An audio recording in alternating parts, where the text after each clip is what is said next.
إحنا إحساسنا إيه لما بنسمع كلمة فلوس؟ معايا النهاردة رجل الأعمال محمود حسن. امتى بدأ المال؟ من أول البشرية، والبشرية عندها حب المال. أكاد أؤكد لك إن تقريبا المال ليه علاقة بالهواء والمية. انتوا بتستثمروا فيهم إيه؟ بتستثمروا قد إيه في ولادكم، في شخصياتهم، في علمهم؟ يعني أبوك جبرك لازم تشتغل معاه، وشغله ده أصلا ما بيجيبش يا دوبك بيجيب مصاريفكم بالعافية. الطريق من هنا من $500 لحد $10,000 في الشهر في مجموعة رولز لازم نتبعها. يعني الدولار $700، مفيش استثمار في العالم يعني إيلون ماسك ما عملهاش. انت عقليتك إيه؟ وفرة ولا ندرة؟ هم بيعملوا الأفعال الإلهية عشان ياخدوا رضا البشرية، مش رضا رب البشرية. انت ليه بتقول لنا ان انت كنت بتصلي؟ انا مالي. مفيش حد نجح في الدنيا دي في أي مجال غير بانضباط واستمرارية. هو غني بس هو أغنى واحد وسط الفقراء اللي حواليه. نحن نكتب ما قدموا وآثاره.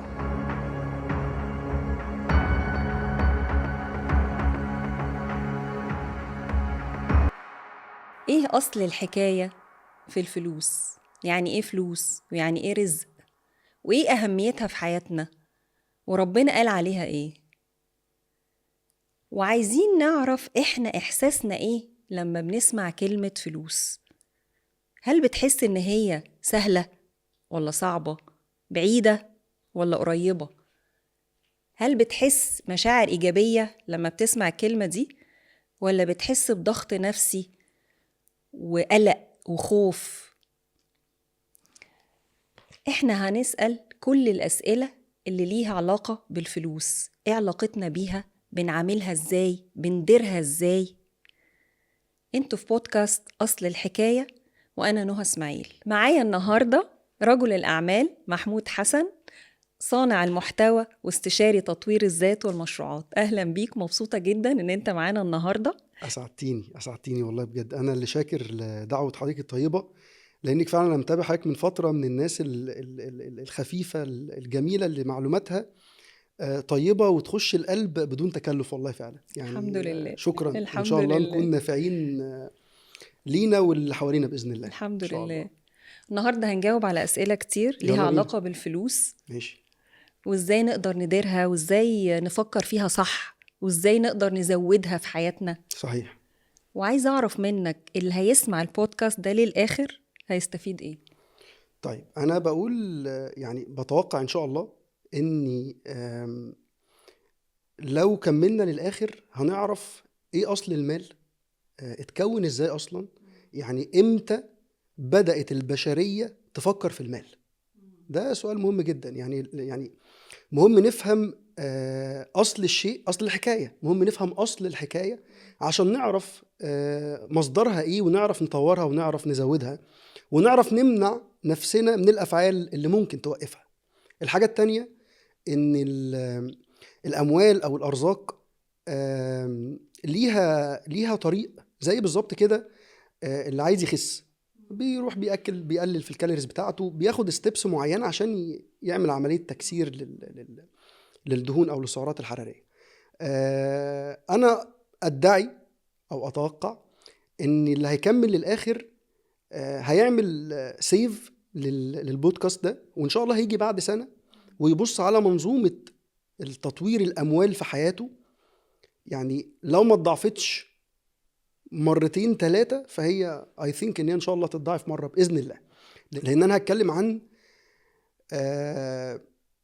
رحلة ذاتية مع المال، مش شوية. يعني أنا طبيعتي مش بحب أتكلم كلام معقد أو كلام كتب اللي هو بقى بور داد ريتش داد وكيف تصبح مليونير. يعني هنتكلم بحاجات حقيقية إن شاء الله توضح للناس وتاخدهم لفعلا الأفعال اللي هم بيعملوها بتعطل أرزاقهم أو بتعطل مكاسبهم، وهنخليهم يكتشفوا الأفعال اللي لو عملوها تزود من الرزق بتاعهم، لأن واضحة جدا وقواعد صريحة جدا وموجودة. حلو قوي إنك عندك خبرة في الحياة وفي البيزنس، ودخلت فيها ما شاء الله سنين، وشفت بقى الابس اند داونز كلها. الخبرة دي مهمة قوي، وكمان حتة السيلف ديفلوبمنت، تطوير الذات. فقادر ان انت تربط الحاجتين مع بعض، لان فعلا موضوع الفلوس ده هو مش موضوع سعي بس، هو موضوع الفلوس ده نصه سعي ونصه جزء نفسي. حقيقي لو اتكلمنا في الاول في اصل حكايه المال، احنا يعني لو جينا قلنا ان الانسان من وقت ما بيطلب المال لوقت ما يحقق المال، دي رحله 100%. يعني دي رحله مجموعها 100%. انا واخد بالي ان احنا في المجتمع اللي احنا فيه، او انا نفسي كنت بقع في الوقعه او في الغلطه دي، او كنت بغلط الغلطه دي زمان، ان انا كنت مركز على 5% فقط اللي هي على الريزلتس او على النتيجه. المال، او من وقت ما انت بتطلب المال لحد ما تحصل عليه، دي 4 مراحل. اوكي. 95% من اهل الارض مركزين مع اخر مرحله اللي هي ال5%. انا ادعي ان هي 5%، لان انت اخر مرحله النتيجه اللي هي الحصول على الاموال، قبليها مرحله اسمها مرحله السعي. قبل ما تاخد الفلوس انت بتعمل عمليه سعي معين. قبل السعي ده انت بتمر بمرحله اسمها النيه. لان احنا بنقول ان النيه هي منشأ السعي. صح. مفيش اي سعي في حياه الانسان هيحصل من غير نيه معينه. يعني انا النهارده لو قايم عايز اصلي، انا السعي بتاعي ان انا او النيه بتاعتي ان انا عايز اصلي. فايه السعي اللي هياخدني؟ هقوم هتوضى او هاخد اجراءات معينه تاخدني للصلاه بتاعتي.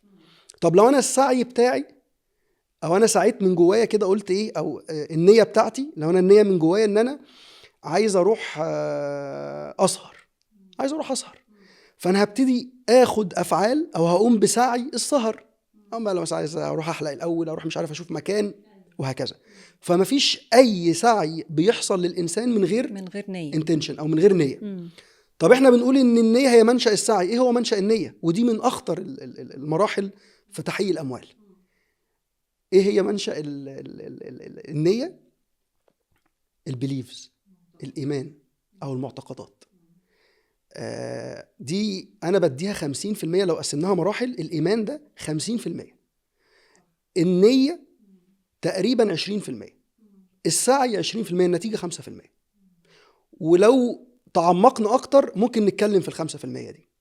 لان حضرتك لو بصيتي للتاريخ الانساني كله منذ نشأته، من وقت ادم لحد وقتنا هذا، مفيش اي امر في اي دين من الاديان بيقول لك دور على النتيجه. صح. يعني كل الاوردرز بتقول لك اعمل اللي عليك، وان ليس للانسان الا ما سعى، وان سعيه سوف يرى ثم يجزاه الجزاء الاوفى. طب ليه السعي؟ خدي بالك، يعني ربنا بيقول وان ليس للانسان الا ما سعى، مش وان ليس للانسان الا ما عمل. فرق كبير جدا. لان انت النهارده السعي ده ممكن يكون ملوش علاقه بالعمل في وقت من الاوقات، او ان انت تكون العمل اللي بتعمله المجتمع محدده برقم، بس السعي يخش يقلب المنظومه. بتشوف انت كده يعني. في مره في مشهد كده كان شهير، كان سيده جميله في اسكندريه بتجر عربيه، ست مجتهده مكافحه بتجر عربيه على في سوق من الاسواق. فالصوره انتشرت ان الست دي ازاي، فيقوم رئيس الدوله شايفها باين، او حد من الوزراء شايفها، فيكرموها ويجيبوا لها عربيه ويدوها تقريبا اموال قد العمل اللي هي بتعمله 100 سنه لو فضلت شغاله العمل ده. فاحنا بنقول ان الايمان اللي انت اتكون. طب الايمان ده اتكون ازاي عندنا؟ انت الايمان بيمر بمجموعه مراحل عشان توصل لايمانك عن المال. وخلينا نختص بس عن الاموال بالذات. يعني انا وانا صغير افتكر البليفز او القناعات اللي اتزرعت لي، ما كنتش مثلا بصحى الصبح الاقي مثلا بابا او ماما او اخواتي بيتخانقوا هو ليه العميل محولش $1,000,000 على الحساب، او هو ليه مثلا الفرع بتاع الهند مش شغال، يبعت اخويا يروح فرع الهند حل المشكله هناك. ده كانت ممكن المشاكل تبقى بسيطه جدا. هي احنا بعتنا طبق لخالتك، فخالتك ما بعتتش الطبق فيه حلويات. أيوة. يعني فاهمه. اللي هو كانت المرحله اللي الانسان مرحله بسيطه متواضعه. فتخيلي لو انت النهارده ايمان الناس اللي في مرحله فيها صراعات دلوقتي عن الاموال، او وجهه نظرهم عن الاموال. خلينا ناخد مرحلتين كده او منطقتين. في مرحله فيها صراعات وحروب، الناس اللي فيها قناعتها عن المال عامله ازاي؟ هم لا عارفين يشتغلوا ولا عارفين ده هم اصلا كل اللي بيفكروا في ان هم ينجوا بحياتهم. فما فيش تفكير، ما فيش اصلا، فيش علم، ما فيش. على عكس مثلا مرحله تانية او بيئه تانية الشباب نشأوا فيها، في مجتمع متعلم، عائلات وضعها كويس او الافكار بتاعتها كويسه، فاول مكون للايمان عن المال هي الاسره. بابا وماما كانوا بيعملوا ايه وهم صغيرين؟ صح. كانوا بيتخانقوا على مصروف البيت، كانوا بيتخانقوا على 20-30 جنيه ولا على 10 جنيه ولا. فهنا انت النهارده لو طلعت، عشان كده حتى تلاقي معظم رجال الاعمال الكبار اللي هم طالعين من مجتمعات غنيه او مجتمعات ثريه كمان، لان فرق بين الغنى والثراء هنتكلم فيه في نقطه ثانيه. طالعين في مجتمعات ثريه، هو عادي، هو من هو صغير بيسمع ان المليون دي ولا المليون دولار ولا ال2 مليون عادي. احنا كنا بنسمع ان انت بقى بص اشتغل وتوظف عشان تاخد موظف عشان تاخد راتب كويس، فالراتب ده يأمن لك حياتك. طب الراتب ده كام؟ ده لو خدت زمان مثلا من 20 سنة لو 5000 أو 10000 ده رقم عبقري. أيام ما كان الدولار ب5 جنيه، فال5000 كانوا تقريبا 1000 دولار اللي هم 50,000 دلوقتي. فتخيلي شخص طلع في مجتمع زي ده، وشخص تاني طلع لأبوه بيتخانق مع عمه على 2 3 4 مليون دولار. ليه الفرع ده ما اشتغلش، أو ليه الشركة دي ما كسبتش زي الشركة دي؟ إيمانه عن المال هيبقى عامل إزاي؟ دي رقم واحد، الأسرة. تاني حاجة هي الأسرة المحيطة أو المجتمع المحيط، سواء بقى الولاد العم وولاد الخال. بعديها بنطلع للمدرسة والتعليم، بعديها بنطلع للميديا والإعلام. للأسف ده اللي بيكون الإيمان أو البليفز أو المعتقدات عن الأموال. بعديها مباشرة هيطلع الشاب أو الواحد مننا هيطلع هيبتدي يحط نوايا طبقا للإيمان اللي جاله. إيه النوايا؟ لا أنا هسيب البلد وهاجر عشان أخد مرتب حلو. لا انا هشتغل فهدور في وظيفه، مثلا لو خلص جامعه هشوف وظيفه. او لا ده انا هعمل بيزنس اكبر من البيزنس بتاع والدي وهكبر البيزنس بتاع والدي. او هعمل انا مشروع، لان انا قناعاتي عن المال في جزء منها انا مجبر فيها. انا بقول دايما بتبتدي باجبار وبتنتهي باختيار. يعني حتى اللي اجبروا في بيئات متواضعه وايمانهم او الايمان بتاعهم عن المال طلع في اجبار عليه، عيله متواضعه وعيله بسيطه، هو عنده اختيار، لان ربنا حق جدا في مساواته ما بين البشر. ليه؟ لان مفيش انسان طلع في بيئه، خصوصا في عصر التكنولوجي دلوقتي، طلع في بيئه متواضعه، خلينا نقول فقيره او تحت الفقيره، غير وشاف ناس في التلفزيون وفي الميديا وشاف اصحابه وشاف ناس حواليه ما عندهم عربيات، عندهم فلوس، عندهم. فهيسال نفسه سؤال، طب هم دول ليه عملوا ده وانا ما عملتش ده؟ فهنا يتحول من الاجبار للاختيار. تاني مرحله هيخش فين؟ بعد ما فهم الايمان هياخد بقى النوايا بتاعته. النيه بتاعته هتاخده للايه؟ هتاخده للسعي. السعي هياخده للنتيجه. فلو عندي مشكله في النتيجه ما ادورش في النتيجه، ادور في الايمان. صح، اللي هي اول خطوه.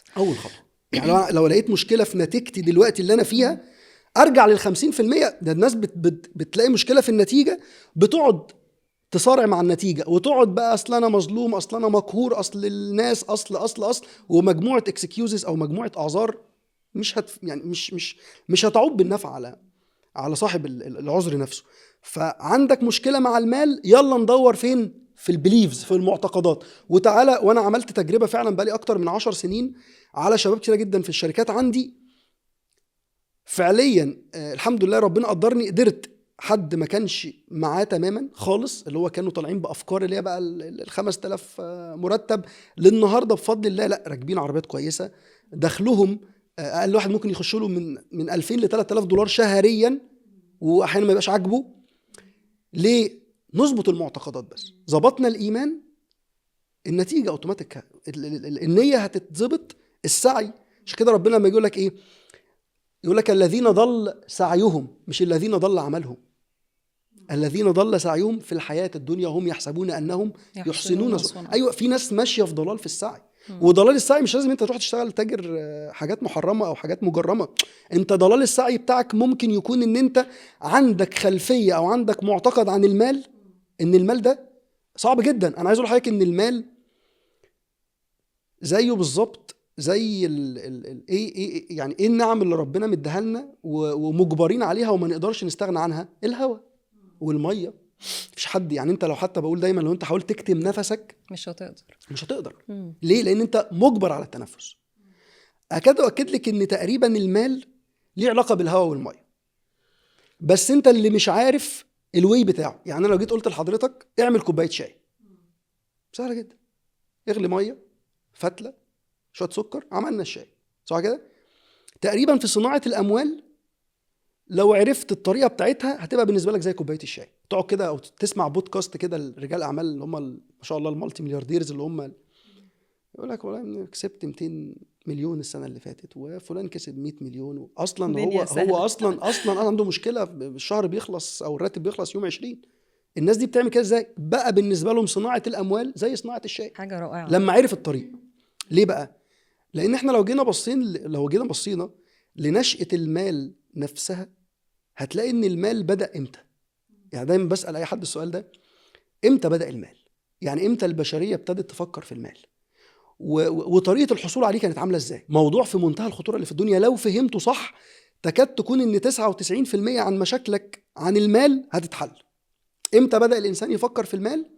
بعد ما آدم خلص رحلته ونزل على الأرض وابتدت البشرية تتكون، طلع بشر كتير اللي هم على عهد مين؟ على عهد النبي الله نوح. فعملوا ايه البشر؟ خدي بالك ربنا مدي لآدم السوفت وير اللي هو ايه؟ انت هتنزل، خد بالك الشيطان هيحاربك وفي صراع ما بينك وبين الشيطان، فما تتبعش يا آدم خطوات الايه؟ الشيطان، واعبدنا انا بس ومفيش اله غيري.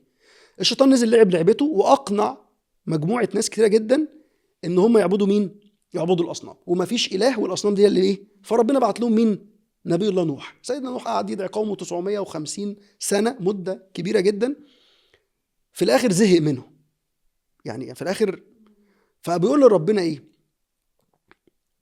قال رب اني دعوت قومي ليلا ونهارا فلم يزدهم دعائي الا فرارا واني كلما دعوتهم لتغفر لهم جعلوا اصابعهم في اذانهم. فسيدنا نوح عايز يحفز قومه. خدي بالك هتفهمي منظومة المال والاقتصاد البشري كله في الحتة الجاية دي. فبيقول له سيدنا نوح، بيقول له ربنا، بيقول لهم فقلت استغفروا ربكم انه كان غفارا. اول حاجة اعملوا ايه؟ استغفروا ربكم انه كان ايه؟ غفارا. ايه اللي هيحصل بقى؟ ما لازم بنفتس بقى، بيع المنافع بقى هنا. لازم يديله البنفتس اللي نظير او بيدي للقوم عشان يؤمنوا بربنا. يرسل السماء عليكم مدرار. يعني يرسل السماء عليكم مدرارا. طبيعة الارض زمان ما كانش فيه طبعا بقى الترع والتكنولوجي بتاعت توصيل المياه للبيوت. كانت البشرية قائمة على المطر، فكان المطر بيجي فترة وينقطع، بيجي فترة. فهو بيقول لهم أول حاجة يرسل السماء عليكم، يعني انتوا عندكم مطر زي ما انتوا عايزين. تاني حاجة على طول ايه؟ ويمددكم بأموال. عربيض، نقف بس ثانية واحدة. ده من عهد نوح، من أول البشرية، والبشرية عندها حب المال، والمال اتحط جنب المطر. يرسل السماء عليكم مدرار ويمددكم بأموال، وبعدين البنين. والبنين هنا كل ما بناه الإنسان، منهم الأولاد ومنهم لو بقى بنى بيوت، بنى مصانع، بنى أي حاجة، أي حاجة لها علاقة بالبنيان يعني. ويجعل لكم جنات ويجعل لكم أنهار. وبعدين مستغرب هو بيقول لهم ما لكم لا ترجون لله وقارا وقد خلقكم أطوار. يعني انتوا مخلوقين بطريقة معينة وفي مراحل معينة. فأصبح لو جينا بصينا بس المفهوم المال هنا ونشأته، هتلاقي إن هو وكأن كده، والله المثل الأعلى، أنا لو جاي أشتغل في شركة حضرتك فاجي أقول لك بصي أنا باخد سالري في الشهر 10,000 دولار. قلت لي خلاص إحنا هنديك 50. دي معناها دي بتدل على إيه؟ على إن تبارك الله أنت عندك بدل ال50 دي ممكن مليون أو 2 أو مليار حتى، فعندك كتير قوي. فتخيلي الإله بيقول لهم كده، بيقول لهم أنتوا استغفروا، يعني مش تعالوا اشتغلوا معايا في صناعة السفينة، لا، مش مثلا اعملوا موبايل ابليكيشن، مش مثلا ابنوا عمارة عشان تاخدوا، لا، ده بس اعملوا ايه؟ استغفروا ربكم انه كان غفار يرسل السماء عليكم مدرارا ويمددكم باموال. طب ايه هو الاستغفار؟ ما انت لو فهمت احنا دلوقتي ايه تحولت طبعا ده شرط الاستغفار. مش اللي هو مش ده، لا ده حلو، ده جميل، ده اللسان ده كويس جدا، ولكن الاستغفار ساعتها او المعنى لو ركزت فيه، كلمة استغفار ليها اصل اسمه غفر. الغفر ده زمان في الحروب كانوا بيلبسوا كده، شفتي في حروب صلاح الدين بيلبسوا خوذة كده ما بيبقاش باين منهم غير ايه؟ غير عينيهم. ده اسمه مغفر. المغفر ده دوره يعمل ايه؟ بروتكشن، بحيث لو سهم، لو حد ضرب بالسيف نحمي منطقة الايه؟ الراس، اللي هو مع تحول الزمن اتحول لايه؟ للخوذة دلوقتي، اللي هي الهلمت اللي بيلبسوها في الجيوش او في القطاعات الهندسية، يعني عشان يحموا راسهم من الحاجات دي كلها. فاصبح هو كان هدف سيدنا نوح ساعتها اللي هو بيقول لهم ايه؟ استغفروا. يعني ايه؟ اعملوا عملية وقاية ما بينكم وما بين كل الافعال اللي بتأذيكوا وبتضركوا في عبادتكم لربنا. يعني ما تعبدوش الأصنام. لو في حد منهم مثلا ساعتها لو كان مفهوم السرقة موجود أو اعمل وقاية. فأنا بقول لحضرتك أنت بس لو عملت وقاية ما بين كل، طبعا مع تطور البشرية الكلام ده بقى واضح قدامنا. يعني أنا لما ذاكرت الموضوع أكتر لقيت إن الأكل والشرب اللي أنت بتاكله ليه علاقة بالرزق بتاعك. دي حاجة بسيطة اهي. يعني مش بقول لك احنا كلنا مركزين فين، مركزين مع النتيجة. انا بقول لحضرتك تعالى بقى ركز في البليفز، في الايمان. انت النهارده ربنا مديك الخلافه في الارض. اني جعل في الارض ايه خليفه وانفقوا مما جعلكم مستخلفين فيه. خليفه يعني ايه؟ يعني انت حد مطالب نازل بمهمه او نازل برساله واضحه صريحه ان انت تعمل ايه. ان انت تكون يعني على الاقل ما تسيبش الدنيا زي ما دخلتها، عشان نبسط الامور. تكون تخش فيها كده ايه، ليك تسيب فيها دور. اثر. نحن نكتب ما قدموا وايه واثرهم. تسيب اثر كويس في الدنيا. اثر ده ممكن عيله طيبه، اسره طيبه، مجتمع طيب، تكون اثرت بشكل ما. فانت النهارده لما تيجي بتاكل زياده، ربنا قال لبني اسرائيل ايه كده؟ قال لهم كلوا من طيبات ما رزقناكم. يعني هو مدي اوردر او امر ماشي، كلوا من طيبات ما رزقناكم ولا تطغوا فيه. يعني ايه ولا تطغوا فيه؟ الطغيان هو زياده الشيء عن حده. يعني انت النهارده كل العلماء بتوع التغذيه او النيوتريشنز يعني قالوا ان تقريبا الانسان بيحتاج اراوند 2000 كالوريز في اليوم. ده المتوسط. ال 2000 كالوريز او 2000 سعر حراري دول، انا بتوقع ان اغلب الناس بسم الله الرحمن الرحيم كده اليوم بتاعه بيقفل ب5-6 آلاف كالوريز بس. هو مش عارف، هو مش قادر يتخيل ان الكوبايه او طبق الرز بلبن اللي بالمهلبيه اللي عليه في مكسرات كام كالوري؟ ده لوحده اصلا يقفل له اسبوع. يعني فاهم؟ ده كده جاب تارجت الاسبوع في طبق حلويات. فليه ربنا بيقول لهم كده؟ لان الطغيان في الاكل، انت حضرتك لما بيقول لهم كلوا من طيبات ما رزقناكم ولا تطغوا فيه فيحل عليكم غضبي. يا نهار ابيض يا جماعه، ما نصدق كلام ربنا. هو ده كلام الاله، مش ما فيهوش يعني كلام لا يحمل اكثر من معنى. كلوا من طيبات ما رزقناكم ولا تطغوا فيه فيحل عليكم غضبي ومن يحلل عليه غضبي فقد ايه؟ فقد هوى. منظومه فشل كامله اهي. طيب ليه؟ يعني انت حضرتك لو تفتكري كده، وانا طبعا عملت كده وناس كتير عملوا كده، بعد ما اكلنا اكله تقيله جدا ايه اللي حصل بعديها؟ نوم. هوا، سقوط. ايوه صح. فتخيل لو انت في ال3 وجبات بتاكل لحد الامتلاء، لان الانسان لا يشبع بقى خلاص. احنا خلاص الانسان ما بيشبعش. يعني حتى في حديث النبي نحن قوم لا ناكل حتى نجوع واذا اكلنا لا نشبع. فهو الانسان ما بيشبعش، مش هيشبع يا فندم. كل علماء التغذيه اختلفوا بس اتفقوا ان الانسان بيمتلئ مش بيشبع. صح. هو لما بيمتلئ خلاص مفيش مكان تاني، الموضوع انتهى. فاصبح انت لما هتعمل كده، تخيل بقى انت بتاكل دلوقتي، ناس كتير جدا بتاكل مش من الطيبات، جانك فود بقى وزيوت مهدرجه وكل حاجه في الحياه بقت مهدرجه، وكمان بيضغى فيها ومش عارف هو ليه عنده مشكله في الرزق. طب ما تظبط لي دي لوحدها، يعني دي لوحدها تظبط لك منظومه الرزق 20-30% اكلك بس. ليه؟ لان انت بتنفذ امر الله كله. طب اسالك سؤال، هو دلوقتي البيبي وهو في بطن مامته بياكل ايه؟ ما بياكل من الطيبات. يعني وانت في معيه الاله، وانت في السوفت وير او في النظام التشغيلي تاخد الرباني، تاخد اللي انت احتياجك محتاجه من بالظبط. الام، ومفيش حاجه بتختلط على بعض كويس. فاظبط الايمان، القناعات بتاعتك او المعتقدات بتاعتك عن المال، وافهم ان المال زيه زي الهواء. بس انت اللي عندك شورتج او نقص في معلومه فهمك عن الاموال، وابتدي اظبط النوايا بتاعتك ومعلش بس انا النيه هنا برضو مهمه قوي وخطيره قوي، لاني اتصدر لنا على مدار سنين كتيره جدا ان احنا مش هنحاسب عن النوايا بتاعتنا، وده شيء في منتهى الخطوره اللي في الدنيا، في منتهى الخطوره اللي في الدنيا. يعني ربنا يقول لنا وان تبدوا ما في انفسكم او تخفوه يحاسبكم به الله. واحنا نقول لا مش هتتحاسب على ده نيتك. جوه الانفس. ربنا يقول ان الله عليم بذات الصدور، واحنا برضو عايزين نقول ان الناس عماله تقول لا مش هنتحاسب عن النوايا بتاعتنا. ربنا يقول ان الله يعلم خائنة الاعين، يعلم خائنة الاعين وما تخفي الصدور.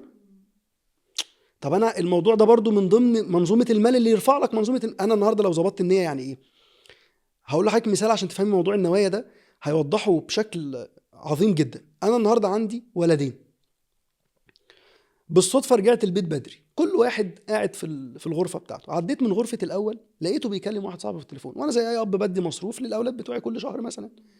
فلقيته ابني الاول بيكلم صديق ليه في التليفون، بيقول له بص بقى انا هاخد الفلوس من بابا، جهز لنا بقى سهره حلوه، وعايزين بقى نجيب مش عارف حشيش ولا نيته نجيب مش عارف سيئة ايه جدا.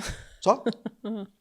وعديت يمكن ما خدتش اكشن ساعتها، بس سمعت بالصدفه كده بيقول كده. بعدي على غرفه التاني لقيته بيكلم واحد صاحبه بيقول له بص معلش انا السفريه دي مش هعرف اجي معاكم، اصل ماما عيد ميلادها اول الشهر، فانا اول ما اخد الفلوس من بابا هروح اجيب لها غساله الاطباق اللي نفسها فيها. فرق رهيب.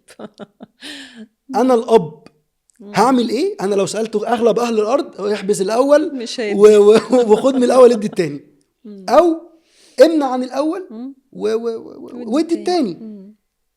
هي دي نوايا ولا مش نوايا؟ صح. هم عملوا حاجه بس انت يعني هم علمت بالنية.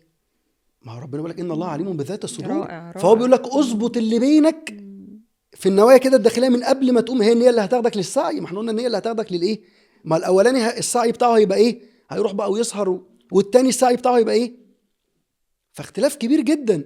طيب ده انا عايز اقول لك بقى، ده ربنا وضحها واضحه جدا في قصه اسمها قصه اصحاب الجنه. اصحاب الجنه دي سريعا كده، كان راجل عنده الارض دي بتطلع زروع كويسه جدا، ما كانش بياخد حاجه منها غير لما يطلع الاول للمحتاجين والناس المساكين، وكان في منها لله. الراجل ده مات، فلما مات ولاده كانت الفتره اللي مات فيها كانت الارض مزهره بشكل كبير جدا وفيها ثمار كبيره جدا، يمكن احسن من السنين اللي فاتت كلها كده، عشان دي خطيره جدا. فاولاده قالوا ايه؟ قالوا ابونا ده كبر وخرف، الله يرحمه بقى، كان مضيع مالنا على الغلابه وعلى الناس وبتاع. احنا اتفقنا، هم كانوا بيقال ان هم كانوا 5، قالوا مفيش مخلوق هياخد حاجه، واحنا ايه اولى، الاقربون اولى بالايه؟ بالمعروف. مفيش حد هياخد حاجه، وهنصحى الصبح هنحصد وفي الدره كده ايه من غير ما حد يحس، وبالليل كمان عشان ما يكونش حد صاحي.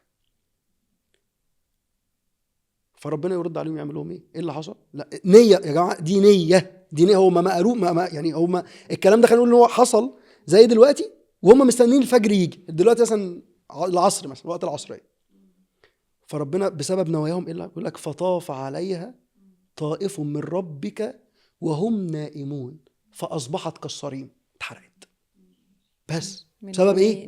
النيه. ده حتى اهالينا زمان كانوا يقول لك على نياتكم ايه؟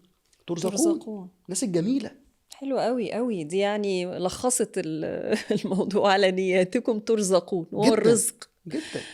فهتلاقي ان انت حضرتك لو لسه جواك نوايا انتقاميه، في ناس يقول لك كده، انا قابلت كتير يعني، شفنا اول ما يجيله فلوس يروح يضغى، يروح يعمل حاجات.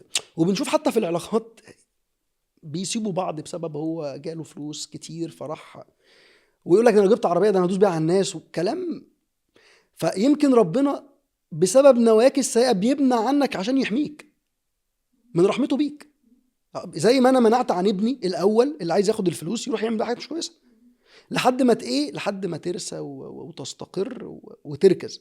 فكان مهم اوضح النيه، وكان مهم اوضح الايمان، وكان مهم ان احنا نفهم السعي عشان هو اللي بيعمل النتيجه. فهنرجع نقول عندك مشكله في المال او في النتيجه، الله يبارك لك، دور في البليفز او دور في الايمان بتاعك. المعتقدات حلو قوي. المعتقدات دي اساس كل حاجه، حتى في العلاقات على فكره. يعني معتقد اللي عندي بيأثر على علاقاتي، بيأثر على تربيتي لولادي، بيأثر على نظرتي للحياه كلها. يعني المعتقد ده الناس مدياله اقل من حجمه بكتير. يعني احنا حتى في كوتشنج سيشنز بنقعد، لو حد جاي عنده مشكله بنقعد نسأل اسئله لغايه لما نوصل للمعتقد. بيسموها روت كوز او الكوز روت، حاجه كده. روت كوز بالظبط. طبعا هو هو اساس كل حاجه حقيقي. ولما الشخص ده بيواجه بالمعتقد بتاعه كأنه بيتفاجئ، لانه المعتقد ده جوانا شغال سوفت وير في العقل الباطن، لدرجه ان احنا اوقات ممكن ما نبقاش مستوعبينه. طبعا يعني مش عارفين ايه هي معتقداتنا اللي هي سيئانه فعلا. هي دي اللي بتيجي الاول خالص زي ما قلت، وبعديها النية والسعي صحيح، واي حاجة والريزلتس بعد كده تانية. تظهر بالظبط. فبالظبط فحلو قوي الترتيبة دي، وكأننا سهلنا على بعض قوي ان احنا نرجع نبص على الإيمان والمعتقد. حتى ربنا ما قال ومن آمن وعمل صالحا فلنحيينه حياة طيبة، فآمن جت الأول جدا. فآمن دي مش شرط آمن بالله بس، لا ده آمن بقى تحتيها 100 حاجة. حتى ربنا سبحانه وتعالى أكد جدا على الإيمان، هي رقم 1: إن الذين آمنوا وعملوا الصالحات كانت لهم جنات الفردوس نزلا، وعد الله الذين آمنوا منكم لا يستخلفنهم في الأرض كما استخلف الذين من قبلهم وليمكنن لهم دينهم الذي ارتضى لهم. فأصبح إنك لو عندك أي أزمة وأي مشكلة حقيقية وقع في حياتك، ارجع كده بالترتيب، شوف السعي، بص على النية، ارجع للإيمان. الإيمان 50%، 20% تقريبا نية، 20% سعي، 10% نتيجة أو أقل من كده يعني. هي المعتقدات فعلا بتتكون في طفولتنا أغلبيتها، وممكن مع التكرار في المجتمع حوالينا والسوشيال ميديا زي ما قلت، كل دي معتقدات بتخش جوه دماغنا، جوه العقل الباطن، واحنا غير واعيين ليها. فإن الإنسان يبقى واعي لمعتقداته دي على فكرة خطوة كبيرة قوي قوي قوي في السيلف ديفلوبمنت أو التنمية الذاتية. أعرف معتقداتي، طيب معتقداتي دي بتساعدني ولا مش مساعداني ولا معيقة ليا؟ فلو هي معيقة ليا أرجع أراجعها بقى.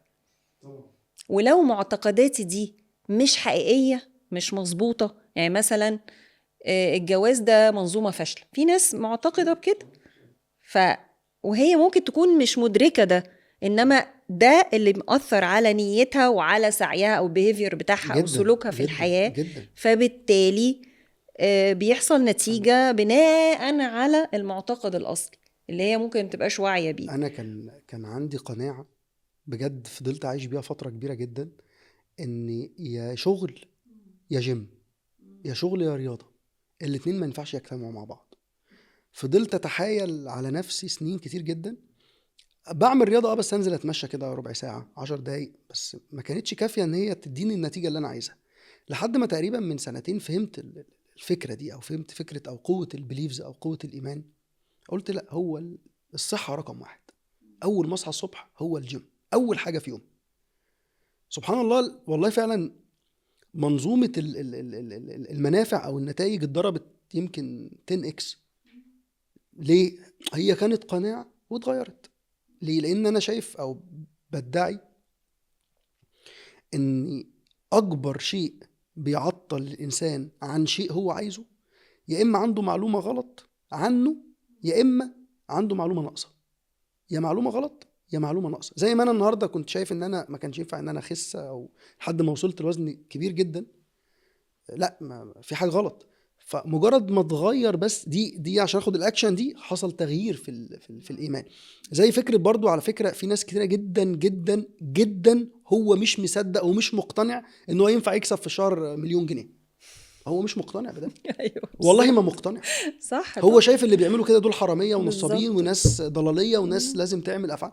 نقول له لا عادي. طب يعني بس انا برضو مش هلوم عليه لو هو، يعني لو انت بتعمل 1000 ما تقولش اعمل 1,000,000. ممكن تبقى صعبة، ولكن ادي مضاعفات.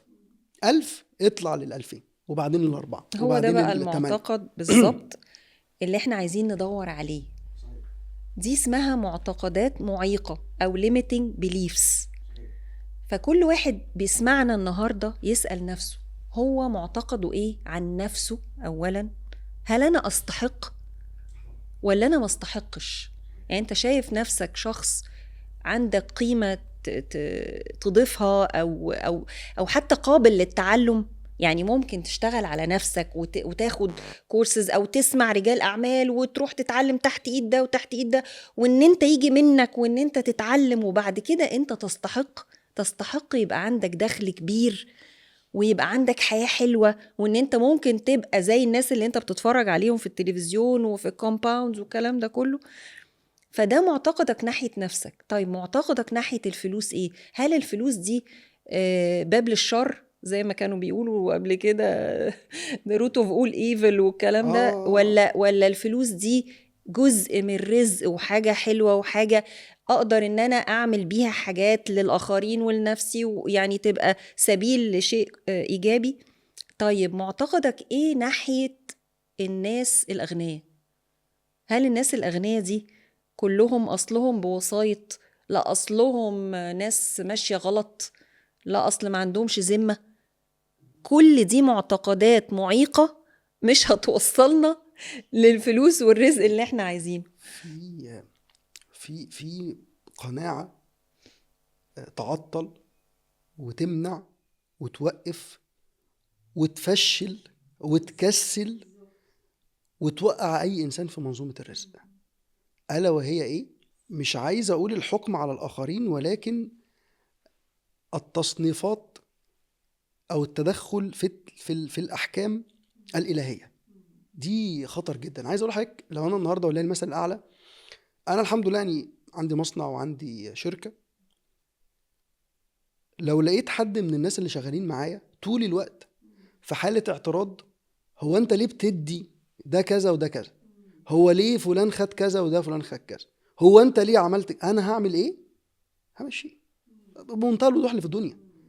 انت بتتدخل في شؤوني، بتدخل في ارزاق الناس. انت بتدخل انت بتتدخل ده يا ستي. يعني يا فندم، بلاش فكره ان انا بتدخل في يعني بتدخل في ارزاق الناس، ده انت بتعدل عليا.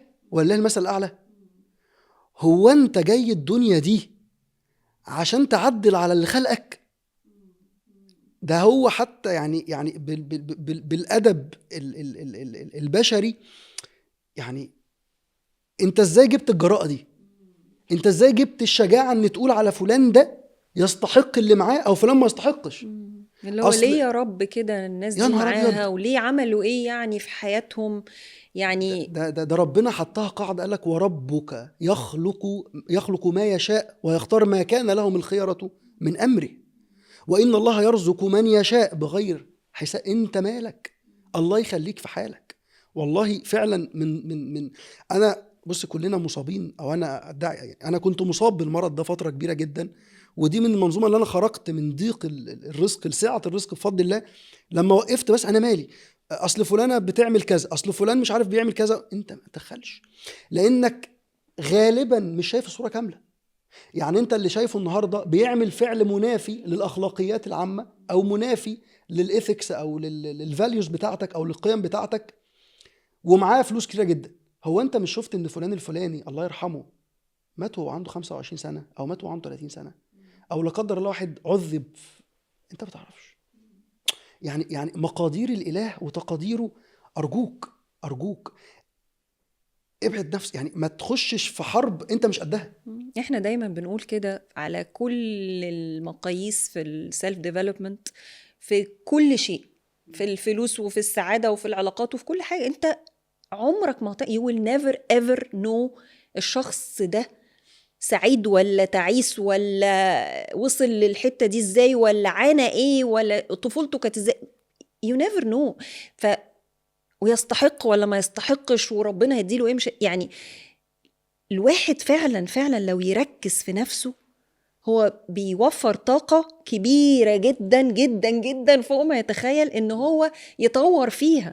يعني وفي أنفسكم أفلا تبصرون، يعني ركزوا في نفسكم دي. يعني لو قدرتوا على نفسكم وجاهدتوا نفسكم، ده يبقى أحلى إنجاز حصل في التاريخ. فالمعتقدات دي المعيقة دي اللي هي قلناها عن الفلوس، عن الناس، عن الظروف، عن ان انا لا هو انا ما انا طول عمري كنت في عيله فقيره، هو يعني ايه اللي هيحصل؟ لا اصل البلد، لا اصل الظروف، لا اصل مستحيل، لا يعني هنجيب منين، لا اصل العين بصيره والايد قصيره. مد لحافك على قد رجليك. كل الكلام اللي بننطقه ده اللي طالع من معتقدات، كل دي اسمها معتقدات معيقه. خدي بالك في نقطه هنا، في لفته جميله قوي حضرتك، الله يبارك لك، يعني فكرتني بيها. ربنا بيقول وفي السماء رزقكم وما توعدون، ويأكد كمان بعديها فورب السماء والأرض إنه لحق مثلما أنكم تنطقون. وكأن ربنا بيقول لك إن اللي أنت هتشوفه هو اللي أنت بتنطق بيه. النطق ده هو قول الحق من الكلام، المفهوم المعلوم. يعني إيه؟ سيدنا سليمان كده إيه؟ علمنا منطق الطير مش كلام الطير. إحنا كلنا بنسمع الصوصوة أو صوت الطيور ده اسمه صوت أو كلام، إحنا فاهمينه. أنت ممكن يكون قدامك واحد مثلا صيني بيتكلم بس أنت مش فاهماه، أول ما تفهمي كلامه اسمه إيه؟ نطق. عشان كده علمنا منطق الطير. فربنا وكأنه بيقول لنا رسالة: خدوا بالكم من لسانكم ومن كلامكم، لأنك بتظن. احنا حصل منظومة فصل على مدار السنين اللي فاتت دي بسبب طبعا الحياة المادية وسرعتها وبقت الحياة فكرة الروحانيات فيها أو فكرة الإله فيها تكاد تكون بتقل مع الزمن. بقى النهاردة منظومة العمل أو منظومة الرزق يقول لك مثلا اشتغل في البترول عشان تكسب كذا، مش عارف اشتغل في الصناعة أو اشتغل دكتور عشان كذا. أهو جماعة ده خطر. الشغل أو العمل مفصول فصل تام عن الرزق. يعني الله يرحمه مثلا الحاج محمود العربي، الراجل ما كملش تعليمه وعمل امبراطورية بيحاكي بيها الزمن. وهتلاقي رجال أعمال كتير جدا زي محمد الفايد مثلا كان شايل في المينا، هو ده كلامه هو رحمة الله عليه. وناس كتير جدا لو بحثت فيها هتلاقي ان هو ما كانش ليه علاقة خالص بالوظيفة ولكن كان كلامه. انا في الانترفيو حتى لما بنقابل حد في الهيد مانجمنت دلوقتي، افكاره ايه عن الرزق، كلامه ايه. كلمي اي انسان لو شايف نفس الافكار اللي حضرتك بتقوليها دي، الحياة، البلد، مش عارف الايه، اصل الدولة، اصل انا معاك ان دي اعذار موجودة، ولكن هل انت استضعفت فيها عشان تنتقدها؟ ربنا كده حط قاعدتين مهمين جدا عشان بس ايه ناخدهم ويساعدونا في رحلتنا في زيادة أرزاقنا أو في زيادة أموالنا. أول قاعدة: لا يحب الله الجهر بالقول من السوء إلا من ظلم. يعني أنت ما تقولش على ظلم، يعني ما تقولش على شيء رخم أو شيء نيجاتيف غير لما يكون وقع الظلم عليك. الشكوى. طيب في موقف تاني كان مجموعة ناس اتوصفوا بأن هم ظالمين لأنفسهم، ناس ظالمين أنفسهم. فكانت الملائكة بتسألهم عند الوفاة وهم بياخدوا أرواحهم في المرحلة اللي احنا لا نعلمها أصلا، بس ربنا مسرب لنا جزء منها.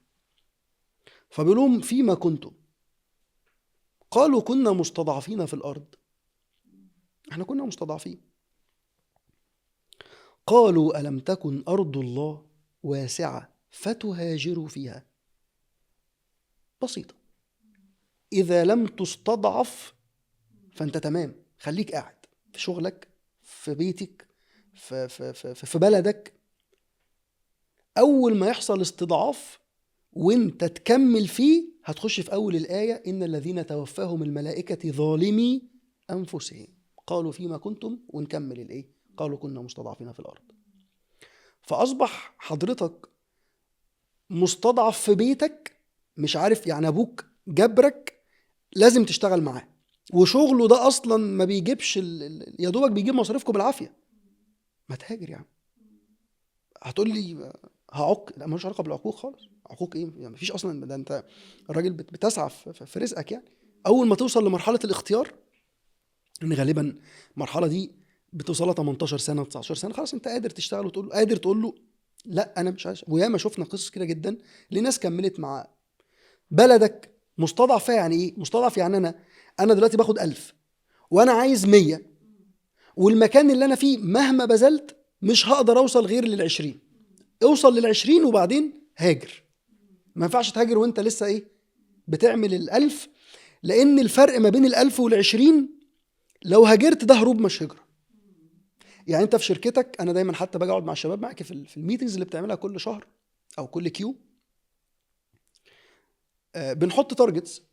فاللي بينفذ التارجتس دول 10 مثلا 10 سيلز. ففي واحد كل واحد محطوط له 10 مليون على سبيل المثال. ففي واحد عمل 30 مليون، وفي واحد عمل 2 مليون، وفي واحد عمل 5 مليون. فاللي عمل 2 مليون ده لو مشي عشان خاطر هو نفسه يعمل 10 مليون او يعمل 30 مليون، ده بيهرب. ما هو انت زميلك بيعملها والظروف مواتيه عادي جدا.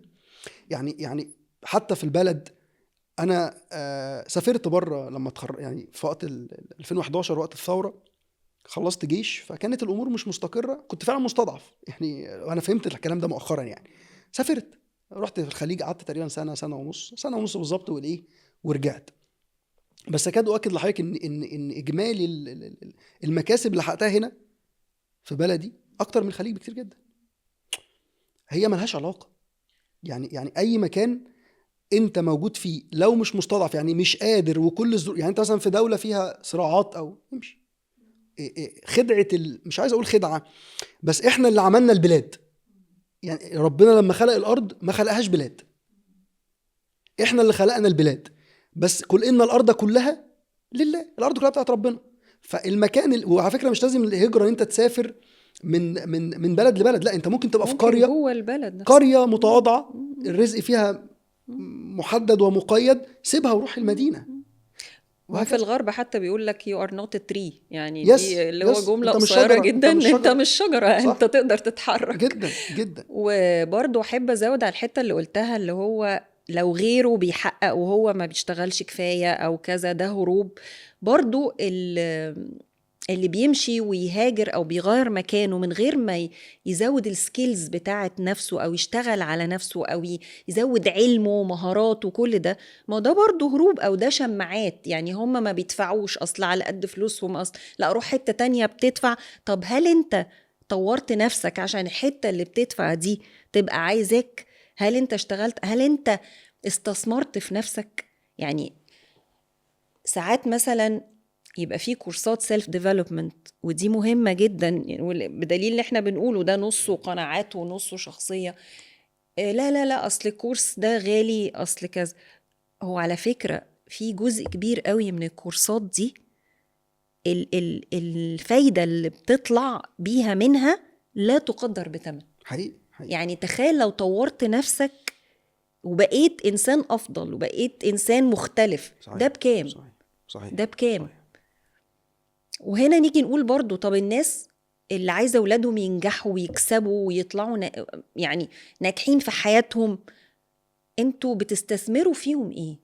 هل الفلوس كلها رايحة في تليفونات ولعب وسفر وفسح ورحلات غالية؟ بتستثمروا قد ايه في ولادكم، في شخصياتهم، في علمهم؟ كام في المية من الفلوس المصروفة دي؟ فهنا العقلية برضو زي ما أنا هرجع أقول تاني بتاعت أنا أستحق، تصرف على نفسك، تستثمر في نفسك، تبقى شخص الناس عايزاك ان انت تيجي عندها، تقدم قيمة، تقدر تطلب رقم كبير، انت مقيم القيمة، مقيم الفاليو اللي انت بتقدمه. انت الرقم هو اللي انا عايزه كويس، وفي رقم انا واقف عنده. خلينا نقول الرقم اللي انا عايزه، انا عايز اعمل $10,000 كل شهر على سبيل المثال، وانا واقف عند $400 او $500 كويس. عشان الطريق من هنا من $500 لحد $10,000 في الشهر في مجموعة رولز لازم نتبعها. أول حاجة فيهم هي الإنفاق، والإنفاق شامل كل أفعال النفع أو الضرر. خدي بالك، أنت إن لم تنفق ستنفق. يعني إيه؟ أعزك الله كده وأعز المشاهدين، يقول لك نفق الحمار. نفق يعني إيه؟ يعني باظ، مرمي في الترعة أو مرمي في شيء. فأنت لو ما أنفقتش من أي شيء بقى، هتنفق في الجزئية اللي انت فيها. يعني تعالي مثلا أنا بنزل الجيم، ده اسمه إيه؟ إنفاق. أنا لو قعدت 10 سنين من دلوقتي ما بروحش جيم وباكل براحتي، هيحصل إيه؟ هيحصل لي عملية هنفق. يعني إيه؟ يعني هتلف في الصحة. كذلك الأفكار، لو ما أنفقتش عشان تزودها وتكبرها، سواء إنفاق، هتعطل. فأصبح إن ربنا يحط القاعدة لكل الناس بكل عقائدهم وكل شرائعهم: لن تنالوا البر، سبحانك ربي، خد بالك، ما قالش المال، ما قالش لن تنالوا الصحة، ما قالش لن تنالوا الزوجة الصالحة، ما قالش لن تنالوا الثراء، لن تنالوا البر. البر كل حاجة حلوة، كل شيء بيتمناها الإنسان طيبة تحت بند البر. لن تنالوا البر حتى تنفقوا بس مما تحبون. يعني مش أي حاجة. مش اي حاجه. مما تحبون يعني ايه؟ يعني انت النهارده بتحب المال قوي، بتحب الفلوس، طلع فلوس. يعني فلسفه ان انت تطلع اللي مش محتاجه دي فلسفه صراع قابيل مع هابيل او ولاد ادم. يعني نفس الفكره. لو انا النهارده بنزل الجيم ده بقى خلاص بقى حاجه اساسيه من اليوم بتاعي. طيب لو انا ما نزلتش ايه اللي هيحصل؟ ما انا مش هاخد النتيجه. فهي لن تنالوا البر حتى تنفقوا مما تحبون دي ليه علاقه بكل حاجه. يعني انت لما بتحب مثلا يعني في وقت او حد قالها لي، يعني تحب الدولار، عايز دولار، طلع دولار. بتحب اللبس بتاعك، اللبس اللي انت بتحبه مش القديم، طلع اللبس اللي انت بتحبه. نفس الحاجة بالظبط تطلع منها. اللي هو ما ترضاهوش على نفسك، ما ترضاهوش على غيرك. دي التعامل اللي فيه احسان، اللي فيه تزكيه. مش الفتات بتاعك تطلعه، لا، المعلومه. طلع احسن معلومه. احنا بنشوف يعني في زي قناعه كده منتشره خصوصا في الوظائف او الناس اللي شغالين في شركه، يقولوا لا ما تقولش اللي عندك عشان زميلك تبقى انت مسابق، او ما تديش معلومه. او الحمد لله قدرت بشكل كبير ان انا اوقف الفكر ده عندي، وكله بيساعد كله. ليه؟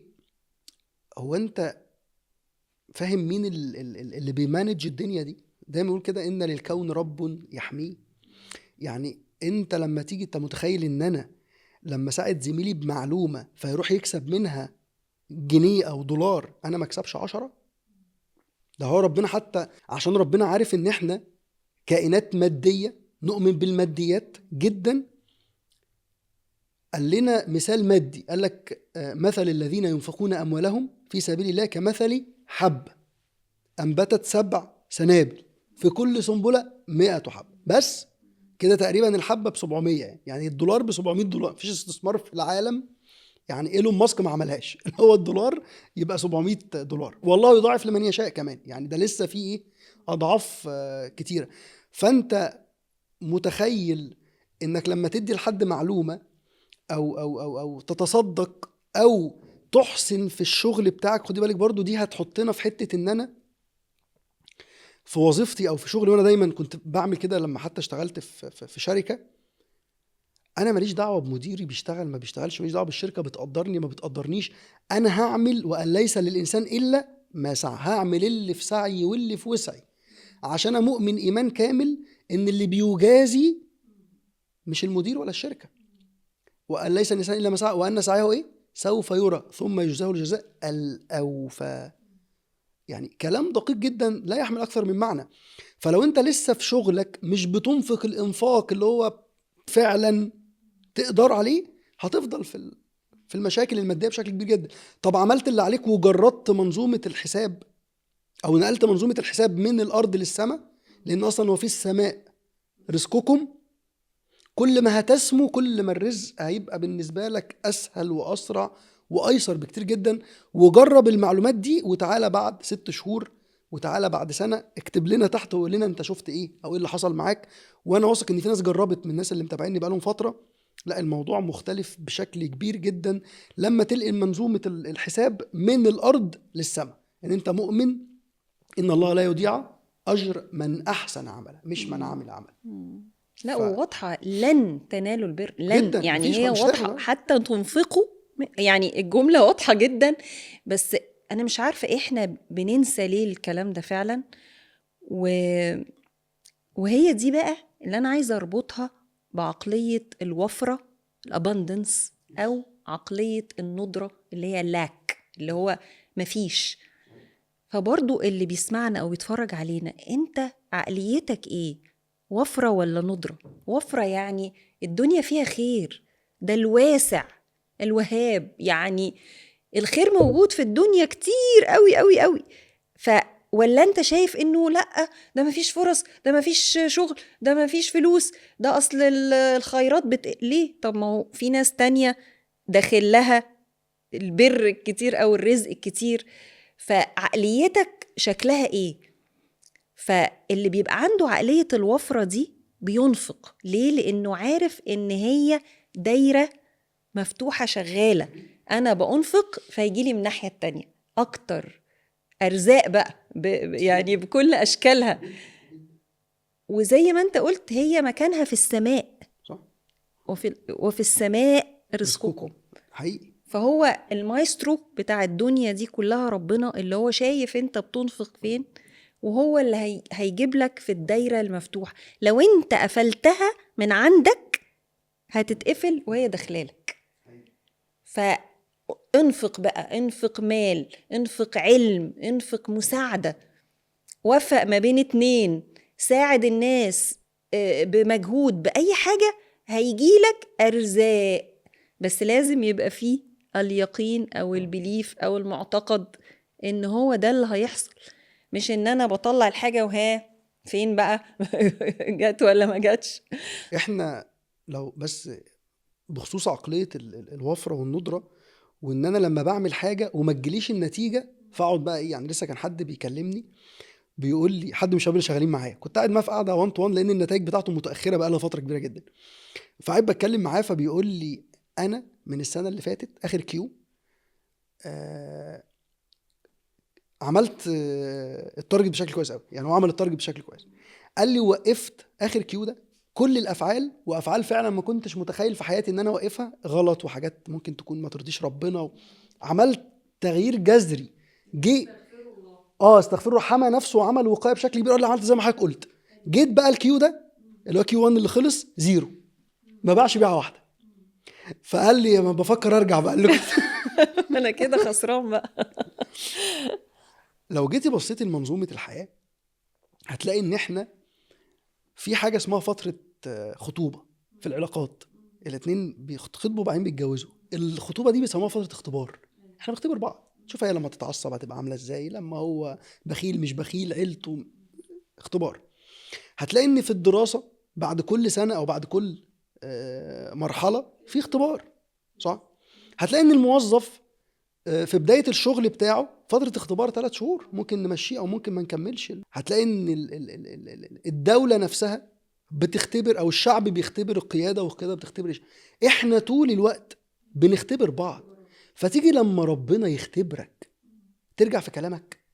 احسب الناس ان يتركوا، هم فاكرين ان هم هيتسابوا كده، ان يقولوا آمنا وهم لا يفتنون. يا جماعه في ايه؟ ما نمسك العقل شويه كده بالعقل كده. هو ما انت فاكر ان انت هتقول يا رب امنت بيك وخلاص الموضوع انتهى؟ ده ربنا مع سيدنا موسى لما فرعون وراه والبحر قدامه، وسيدنا موسى قال كلا ان معي ربي سيهدين، ربنا فتح له البحر. ده اختبره في ايمانه، ده اختبر اللي كلمه دايركت في الايمان بتاعه. قال له اضرب بعصاك البحر. بالعقل الواعي بتاعنا دلوقتي او بالمنطق، هو في عصايه في الدنيا تفتح بحر؟ طب العصايه اتحولت لافعى ماشي، وسيدنا موسى اتدرب عليها لما كان بيكلم ربنا، والعصايه كمان اختفت او ايده اختفت، انما ازاي العصايه تفتح بحر؟ ده كان اختبار بشكل واضح صريح في ايمان سيدنا موسى، لانه هو لو فكر بس اللحظه وقال هو في عصايه ممكن تفتح بحر، هو عمل ايه؟ فاضرب بعصاك، فضرب موسى بعصا البحر، ما كذبش خبر. يعني ولا المثل الاعلى، تخيل حد مثلا قدامي بيقول انا عايز ابقى معايا $1,000,000، فقلت له افتح الزرار واقفله بتاع الجاكيت، هقول انت بتهرج، انت بتستهزأ بيا؟ ولا المثل الاعلى؟ هي دي الفكره. فاحنا طول الوقت يعني لازم ربنا يعمل لنا عمليه اختبار عشان نعرف الايمان بتاعنا شكله ايه انا بحب ووضعه قوي عامل الحته ازاي. دي، انه دايما الناس بتخاف من كلمه اختبار، ازف ان ربنا مثلا قاعد كده وها وريني بقى. لا، هو انا دايما بقول الاختبار ده عشان احنا نفهم نفسنا ونعرف نفسنا. يعني انت مثلا الشخص ده استغفر ربنا وبعد عن اي حاجه وقع نفسه، وبعد عن اي حاجه غلط واي حاجه حرام عشان رزقه وعشان كذا فتره معينه، وما لقاش نتيجه، يبقى هو اللي لازم يبقى فهم وعرف ان ده حاجة مؤقتة، ان هو ما حصلوش تحول، هو ما حصلوش ترانسفورميشن، هو مجرد تغيير مؤقت عمله. وريني بقى هل انت فعلا اتغيرت من جواك ورافض الغلط ومش حابب الغلط ومحترم نفسك وكذا وكذا وخلاص بقى وكملت كده، والنتيجة تيجي وقت ما تيجي، ولا ايه؟ هي ساعات الواحد بيعمل الفعل ودي بشوفها كتير منتشرة جدا على السوشيال ميديا للأسف. هي ممكن تعمل لخبطة شوية للناس، بس يلا بقى نقولها وأمرنا لله. يعني هم بيعملوا الأفعال الإلهية عشان ياخدوا رضا البشرية، مش رضا رب البشرية. يعني احنا نشوف كده بعض الناس كل شوية فلان يعني أنا مش بتدخل والله في أفعال الناس، بس أنا عايز الناس تاخد بالها من النقطة دي، خطر جدا.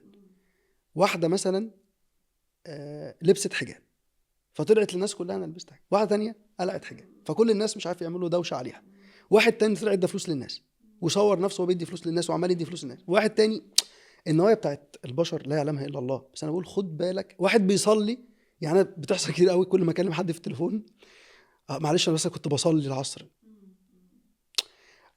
مش بشكك في نوايا حد والله معاذ الله، بس انا عايزه بس ياخد باله انت ليه بتقول لنا ان انت كنت بتصلي؟ انا مالي؟ ده الصلاة والصوم والحاجات دي كلها عبادات لا يطلع عليها إلا ربك، أنا ماليش دعوة. ولا أنت عايز تكسب؟ في ساعات ناس يبقى عايز يكسب رضا بشر فيروح يعمل إيه؟ عامل فعل وكأنه عشان كده كل واحد لازم يراجع نيته، يعني كده كده في الانتنشنز أي بقى، ما احنا فعل. قلنا هي دي بالظبط، النوايا. بالظبط. ساعات هو يعني حتى في ابسط الامور، عارفه انت كده عندنا في الثقافه ما بين الراجل والست، اول ما الراجل يتودد للست بشكل مبالغ فيه تقول له انت بتخوني.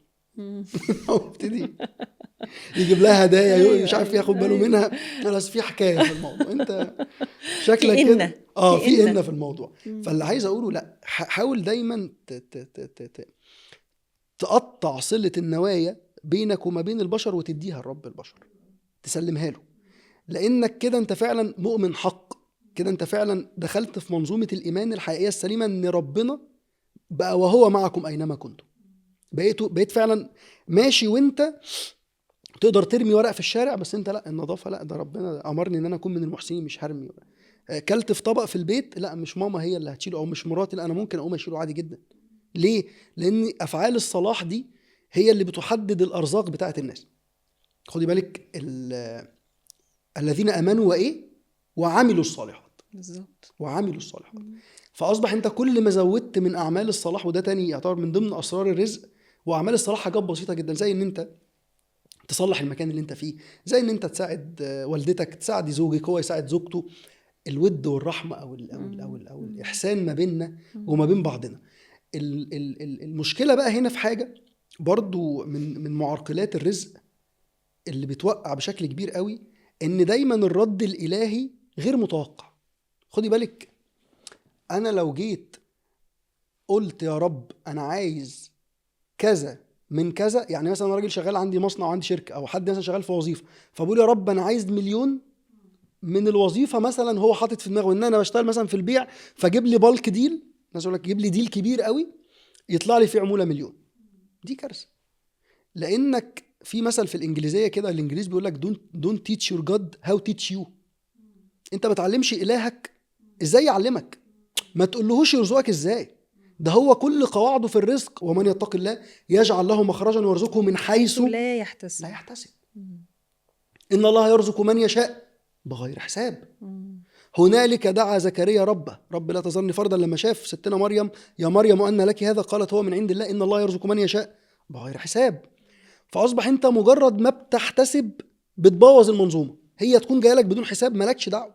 انت بقولها دايما في مثال الطفل الصغير، يعني حضرتك لما جت بنتك وهي صغيره او ابنك جه قال لك انا عايز لعبه معينه، او انا جه ابني بيقول انا عايز عجله مثلا، هو بيطلب العجله، ابني اللي عنده 6 سنين ولا 7 سنين بيفكر انا هجيبها له ازاي، هجيبها له قسط ولا كاش، هجيبها له طيب بالفيزا ولا هدفع، هستلف طيب ولا، بس هو بيقول عايز عجله وانا انفذ.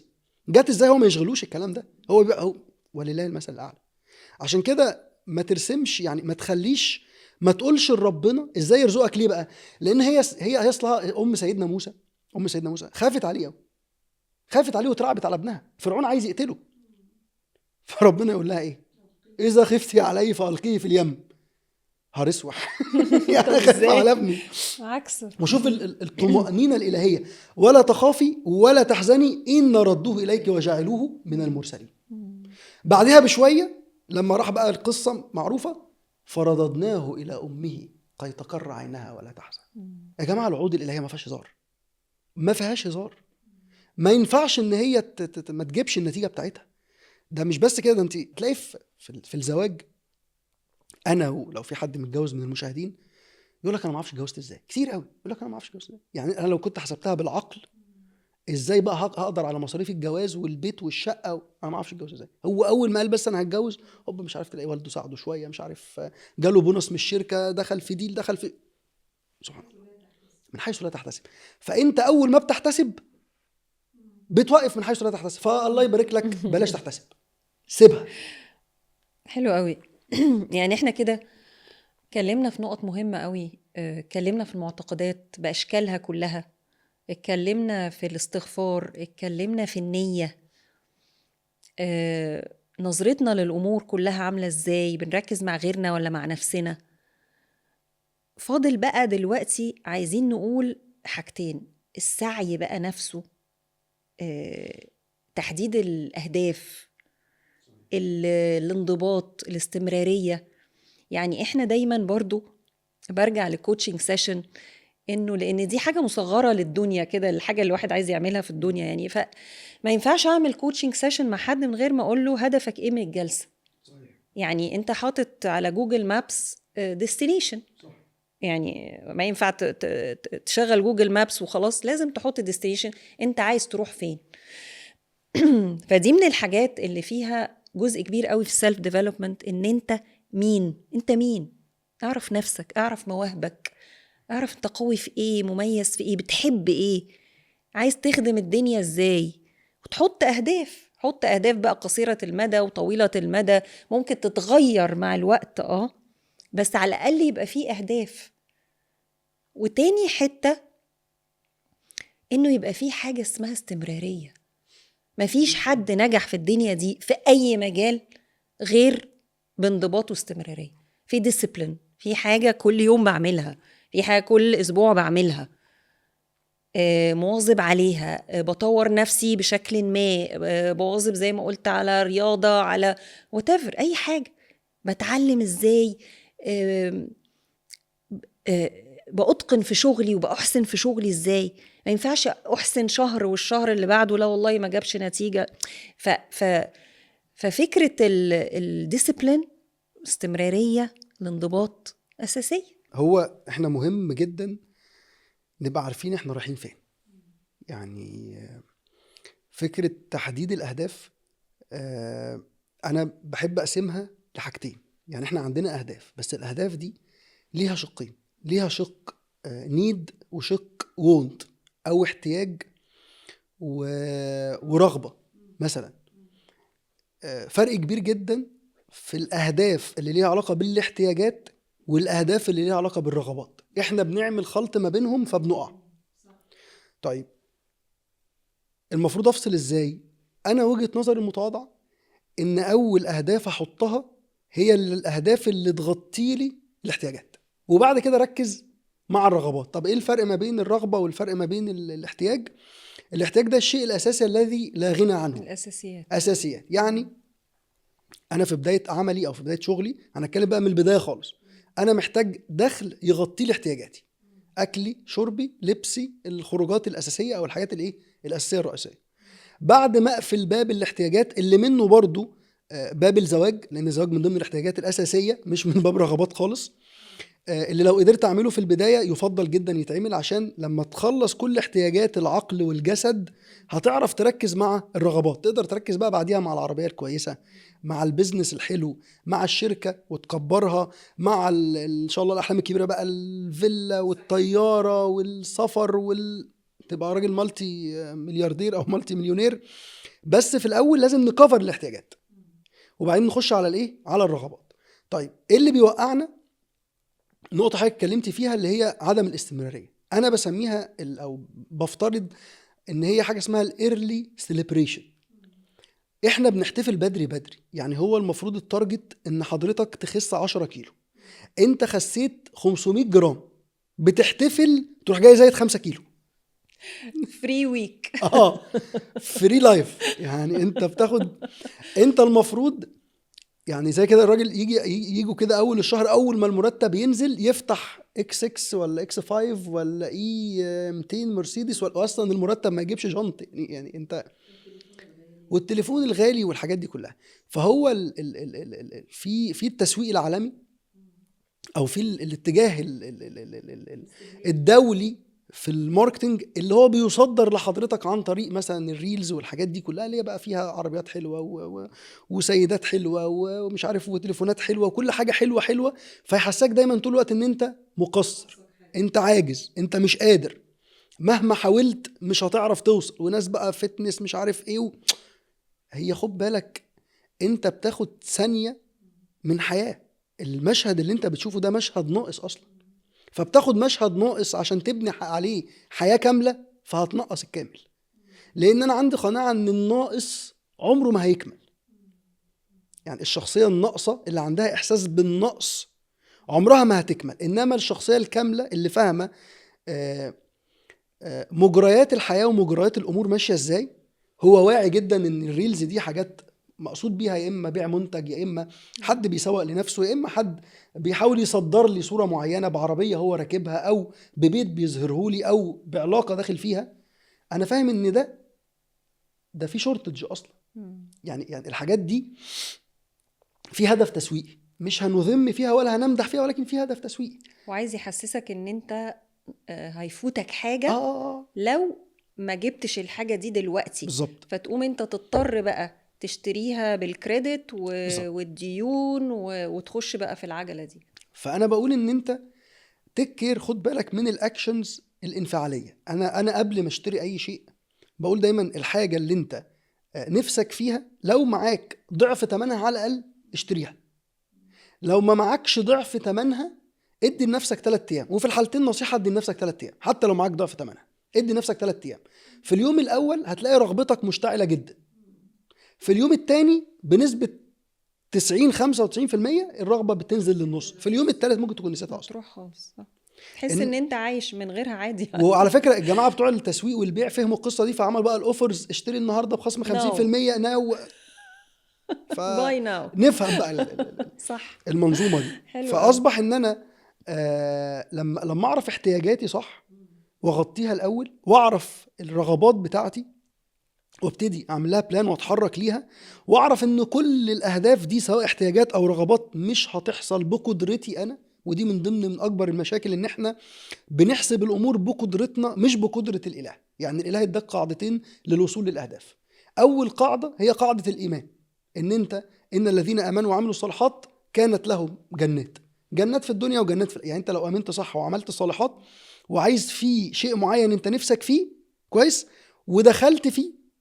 يعني انا بقول ايه، او انا في حاجه طبقتها كده اسمها نظريه الاضطرار، عملتها مع الشباب معايا. اول ما الاقي حد نوعا ما النتائج بتاعته بتتراجع، يعني الشباب بيجوا مثلا عارفه في نظريه كده او فلسفه اغنى الفقراء، هو غني بس هو اغنى واحد وسط الفقراء اللي حواليه.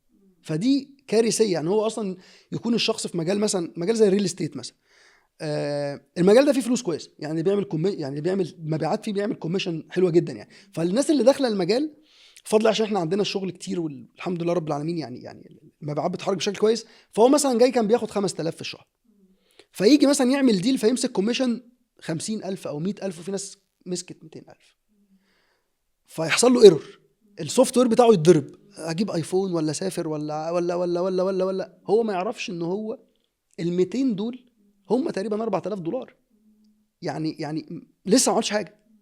فيظن ان هو بقى غني، بس هو اغنى الفقراء عشان المجتمع او البيئه المحيطه ممكن تكون ما تكونش على قدر الكافي فبنعمل ايه هو بيروح طبعا داخل بقى في الايرلي سيلبريشن، فالنتائج تنزل تنحدر، فيقعد ايه شخصيه بيسموها شخصيه الصناعيه، يعني يمسك الفلوس يصرفها وبعدين يشتغل، يمسك الفلوس يصرفها وبعدين ايه يشتغل. فاقول له لازم تخش في التزام اللي حضرتك بتتكلم فيه. خش في التزام يعني ايه؟ تعال نجمع داون بيمنت بتاع عربيه. انا شايف ان العربيه دي من الاحتياجات مش من الرغبات، يعني خصوصا في الفتره الحاليه في البيزنس بتساعد بشكل كبير جدا. فانت محتاج عربيه، طب يلا العربيه الداون بيمنت بتاعها كام؟ نقدر ندفع مثلا 200-300 الف، مش لازم نجيب حاجه كبيره قوي. يقول لي بس القسط 15 ولا 20 الف، لان هو جاي من خلفيه الايه الخمسه، فبالنسبه له 15 ولا 20 دول رقم كبير جدا. اقول له خش وما تخافش، يعني امنت بيك يا رب، مفيش حد عملها في حياته وتعثر، كله بيخش وبيسد. ليه؟ عشان هي بترفع من حجم طموحه ومن حجم رؤيته للمال، وستيل هي في الاحتياجات. وستيل في الاحتياجات. هو آه. مش داخل يلعب بيها يعني، ولا داخل يجيب حاجه يتمنظر بيها، لا ده عشان شغله ويتحرك بيها. فهنا تحصل حاجه عظيمه قوي، والاله عشان انت امنت. خد بالك انت لما هتخش تجيبها، بقول له كده انت مشتغل تجيبها بقدرتك، سيبك من 20 وال30 ايا كان الرقم. لان انا ضربت نفسي بعد ما جبت عربيه، من بعد ما عدى 10 سنين اهو تقريبا اول عربيه، قلت انا ليه ما جبتش عربيه اعلى؟ ما هيتسدد، ما كان غيرها هيتسدد. فهمت عظمه الاله عامله ازاي. فانت لما بتروح تاخد الاكشن دي، بتاخدها من ربنا، هو اللي هيساعدك. وهو طب وقعت يعني، جه شهر تعثرت، هتخش في بند انا بسميه السند الالهي، اللي هي الحائط الالهي اللي بيسند اي حد مؤمن بيه. امن يجيب المضطر اذا دعاه ويكشف السوء ويجعلكم خلفاء الارض. خلاص خش ومالكش دعوه، خش بقلب جامد، بس في نطاق الايه؟ الامكانات والقدرات المتوقعه. يعني انا ما بقولش مثلا كده ان هو حد يروح يلزم نفسه هو معهوش غير 300 ومش شغال خالص ولا عنده اي، ويخش مثلا بقسط 30 40 الف. لا طب يبقى عنده بس ايه؟ اعقلها وتوكل. ما هي دي بقى النظرة الإيجابية. بالظبط. يعني هي دي النظرة الإيجابية اللي الناس مش فاهماها صح. يعني مش إيجابية إنه الحياة حلوة ومش هنتعب ومش هيحصل، يعني لا، هي النظرة الإيجابية إن أنا بعمل اللي عليا وربنا هيكملها لي. يا فندم انا عايز اقول لحضرتك ان انت مش حمل ولا قد عواقب النظرة السلبية. بالظبط. ليه بقى؟ ما انا بقول لحضرتك التجريد اللي حصل لينا تم فصل الخالق عن المخلوقين على مدار السنين اللي فاتت دي كلها، وطلع مجموعة اوردرز او مجموعة اوامر قالوا لنا بعض الناس ان انتوا لما هتعملوها انتوا كده هتقربوا من ربنا. فحصل خلل. طيب ايه هو الخلل ده؟ انت مش حمل النظرة السلبية التشاؤمية. ليه بقى؟ لان لما تم فصل الاله عن حياتنا وبقينا في حياة مادية، بقينا نظن ان احنا لما بنفكر سلبي في امر ما ده ليه علاقة بالدنيا والناس اللي حوالينا، ملهاش علاقة بالكرييتر او بالخالق او المنشئ بتاع الكون. كارثة كبيرة. يعني تخيلي والله المثل الاعلى، انت في قصر احد الحكام الكبار، وطول ما انت داخلة مش عاجبك الديكور. ايه ده؟ ايه اللي هو عامله ده؟ ايه القرف ده؟ ايه الارضية دي؟ ايه القعد؟ ايه وصاحب القصر عرف اول حاجة يعمل ايه؟ مش طور بس. والله المثل الاعلى. النظرة السلبية هي نظرة تشاؤمية وانت مش واخد بالك، هي بتروح لخالق الكون. ليه بقى؟ ما احنا لو رجعنا للاصل، احنا مش مخلوقين عبثا كده وخلاص. احنا مخلوقين وفي اله حق عظيم مسخر لينا الارض ومسخر لينا كل حاجه ومدينا كل الاوبشنز او كل التولز اللي احنا نتحكم فيها في الارض.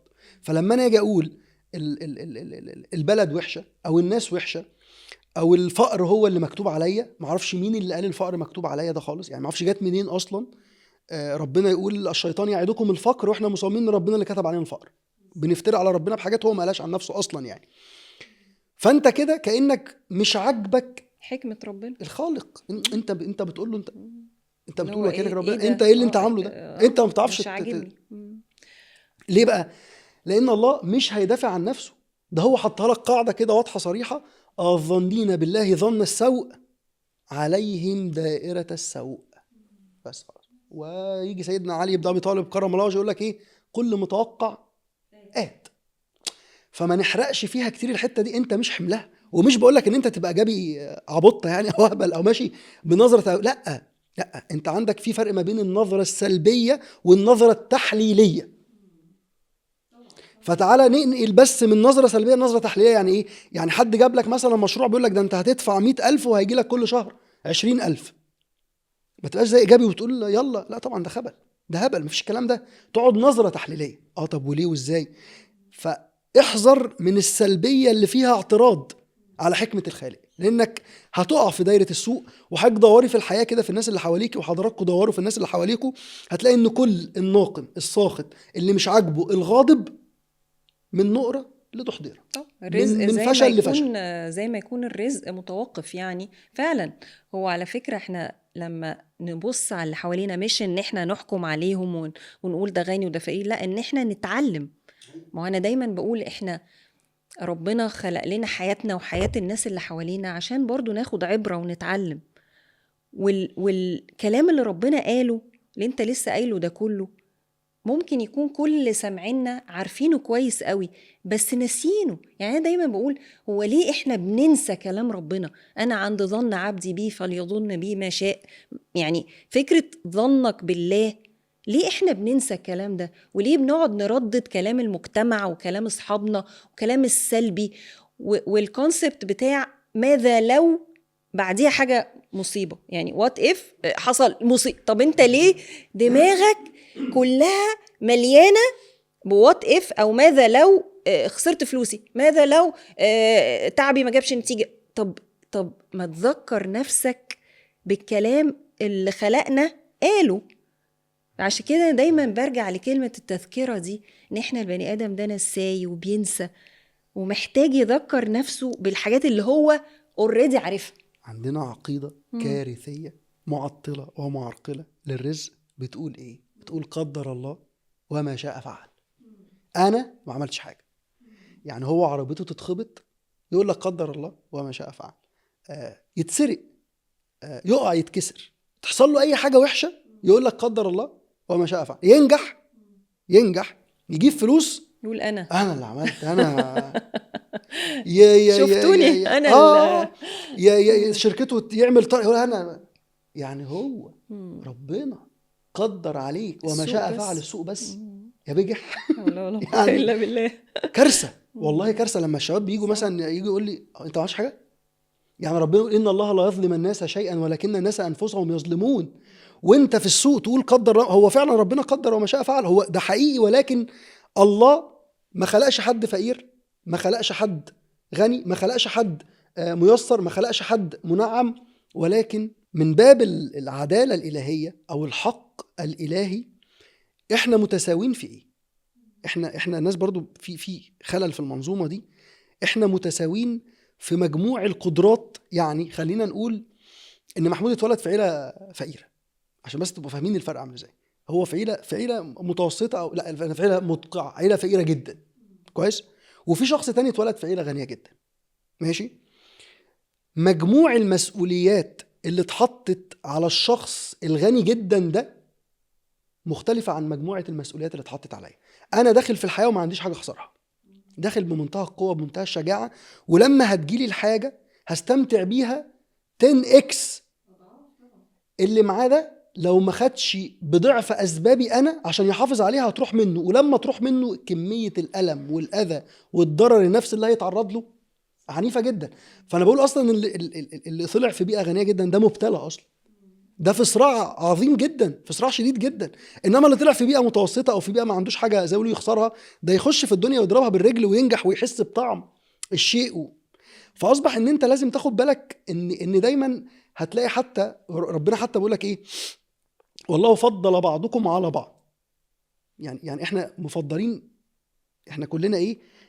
مفضلين على بعض. يعني ايه مفضلين على بعض؟ يعني كل حد عنده حاجه احسن من حاجه. يعني ممكن محمود يكون قصير شويه بس واخد قوه بدنيه معينه، انت واحد تاني اطول شويه بس عينه خضراء. هتلاقي ان في كل واحد عنده المعادله بتاعته، بس لان ربنا عادل. يعني ساعات مثلا حد يجي يقول لي طب ليه كده، طب ليه انا يجرى لي كده وهو مبسوط وهو، اقول له هو ربنا عادل ولا لا؟ تقول لي بس عادل دي مش داخله جوه المعتقد قوي، لا هي بس جايه كده كلام. فهو عادل بمعادلته لكل بني ادم، واللي معهوش فلوس عنده ادوات، واللي معهوش فلوس ده لو عمل بس اول خطوه يمكن يلاقي بابين بيتفتحوا له. فهي معادله صعبه قوي، صعبه على عقل البشر ان هو يكتشفها. مش هيقدر بالظبط، مش هيعرف. بالظبط. فالادوات دي لو الواحد بس يسيبه من الناس ويبص على نفسه ويدور ويبص على الادوات اللي ربنا اداها له علشان يوصل للقدر ده وبعدين القدر ده. في نظريه كده، انا كنت في الفتره اللي كانت حياتي متعرقله فيها. يعني انا قعدت تقريبا من 2000 لما رجعت من بره مصر في 2012، في نص 2012 في بدايه 2013 لحد 2017 او 2018، دي كانت منطقه مظلمه جدا في حياتي. مشاكل وخساره وخسرت كل فلوس اللي ما بحبش اعمل فوكس على النقطه دي، عشان هم اغلبهم يقول لك ايه، اي حد يقول لك احنا خسرنا وبتاع. والله فعلا خسرت كل ما املك، اللي كنت اشتغلت بيه بره مصر رجعت واتنصب عليا، وكانت امور مش، وانا كنت ظالم لنفسي يعني، محدش ضحك عليا. لما كبرت فهمت الموضوع ده، لقيت ان كل ده كان بيحصل بسبب حاجه واحده بس، ان انا ما كنتش مركز في حالي. انا ما كنتش واخد بالي مني، انا كنت واخد بالي من كل حاجه حواليا ما عدا انا كنت مركز مع كل حاجه حواليا ما عدا انا. فكنت بشوف كده زمان لما كنا بنسافر البلاد او بلدنا يعني، نلاقي كده الساقيه، وفي البقره او الحيوان اللي هو بيلف ليه، كان بياخد الميه ويوصلها لكل المزارع. كان في ميزه جميله قوي في الحيوان او الكائن ده، ان هو كان مغمي عينه. فانا كنت بستغرب هو ليه مغمي عينه. اكتشفت ان هو لو فتح عينه مع عدد اللفات، ممكن مع اللفه ال10 او ال5 يقع ما يعرفش يكمل. انما لو هو مغمض عينه طول اليوم بيلف وبيعمل انتاج عالي جدا ومركز في حاله. فبصراحه خدت منها معنى، غيرت منه وقلدته. لا قلدت البقره، قلدتها فعلا. بقيت اعمل ايه ال5 سنين دول بعديهم؟ مغمض عيني وعندي اهدافي واضحه صريحه، لا بنافس حد ولا داخل في صراع مع حد، ولا يعني يا رب الناس كلها تبقى معاها مليارديرات. مغمض عينك عن الاخرين، وده سبق وده انا دلوقتي سبقش. عندي شورتج في ايه؟ لقيت ان انا فتره من الفترات انا عندي شورتج في اللغه الانجليزيه مثلا. لا انا لازم اشتغل على الانجليزيه، خلاص ماليش دعوه. فلان صاحبي ده بيتكلم امريكي واسترالي، ماليش دعوه. طب انا الفتره دي عايز ايه؟ انا الفتره دي انا عايز اجيب عربيه احلى من فانا هركز على انا عايز اكبر الشركه عشان توصل للمبيعات بشكل، انا هركز. اللي حواليا بيعملوا ايه ماليش دعوه. ابص على الناس وربنا. الدعاء الجميل العظيم، اللهم بارك له فيما رزقته واهدني وارزقني خيرا منه. بس خلاص شكرا، بس مش عايز اكتر من كده. فاصبح ان حيوان جميل اهو، اداك معنى. غمض يا باشا، غمض عينك بعد اذنك، غمض عينك، غمض عينك وركز في هدفك، ركز في الحاجه اللي انت على فكره عايزها. انا ساعات كتير قوي بربط لن تنالوا البر حتى تنفقوا مما تحبون دي في الدعاء. يعني انا ما اشوف 2 مبسوطين متجوزين اقعد ادعي لهم واقول ربنا يا رب يبارك لهم ويسعدهم. فده انا بأنفق دعاء، بأنفق طاقة حلوة ورغبة حلوة ان الناس دي تبقى سعيدة. فهي نفس الفكرة، فيجي لك دعاء ويجي لك خير. فهي الحقيقة الدايرة دي تقدر تطبقها على كل حاجة. صحيح. انا لما كنت بشوف يعني، احنا كنا شباب صغيرين، افتكر المشهد ده حقيقي حصل في حياتي. احنا كنا 2، انا وواحد صاحبي كان صديقي اللي هو المقرب جدا يعني. فعدينا من قدام عربية فارهة جدا، عربية. فهو قال الكلام ده، افتكر كنا في اعدادي، افتكر او يا رب في ثانوي، في اعدادي يا في اخر اعدادي يا في اول ثانوي عشان بس اكون المهم. فهو قال ايه؟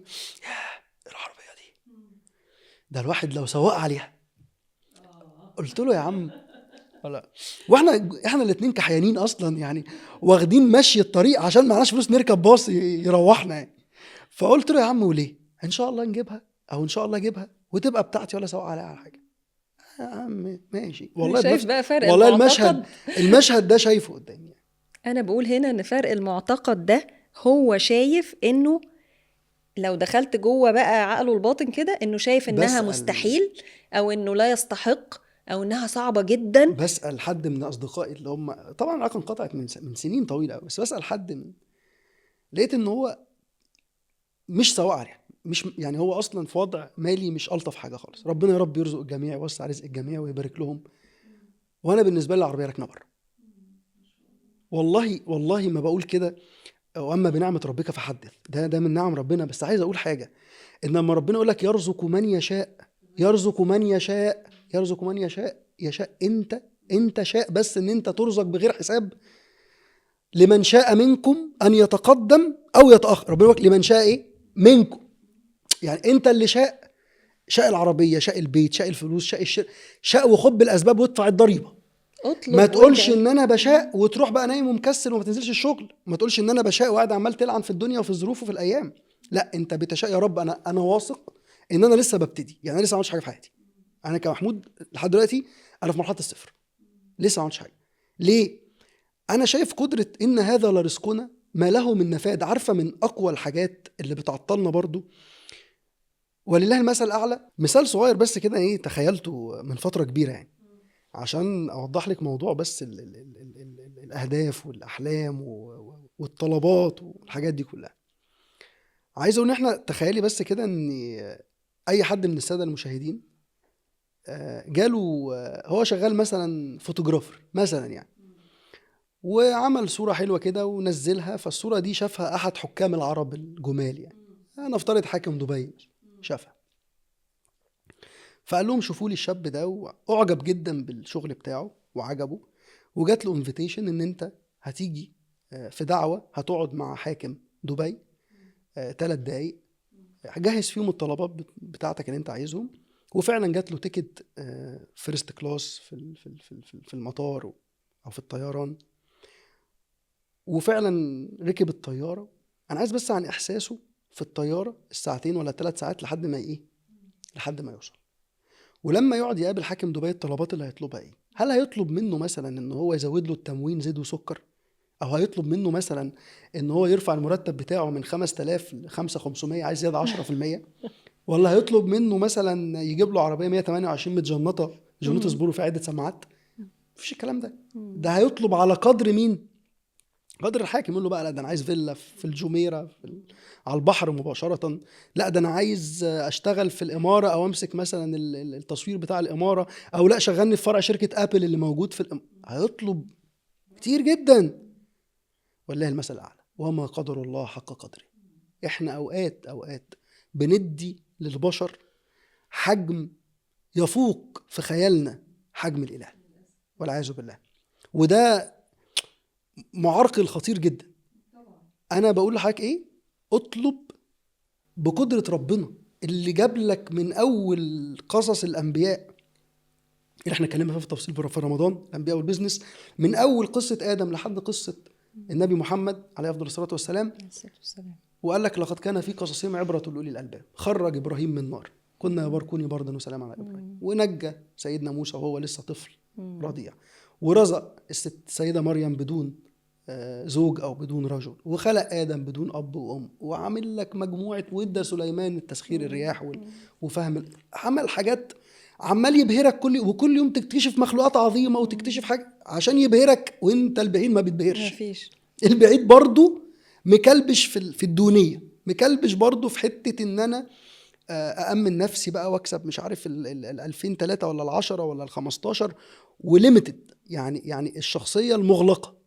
طب ليه؟ ده ربنا سبحانه وتعالى مديك، قال لك إن هذا لا رزقنا ما له من نفاد. ده ربنا يا أستاذة يا فاضلة إدى للي عصوه وإدى للي بيطيعوه. ده إدى قارون إن قارون كان من قوم موسى فبغى عليه وآتيناه من الكنوز. طب إزاي بغى وإزاي آتيناه من الكنوز؟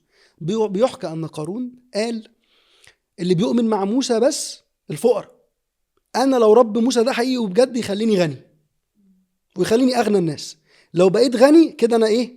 هصدق موسى وصدق ان فعلا الاله بتاعه ده ايه؟ اله حقيقي وبجد.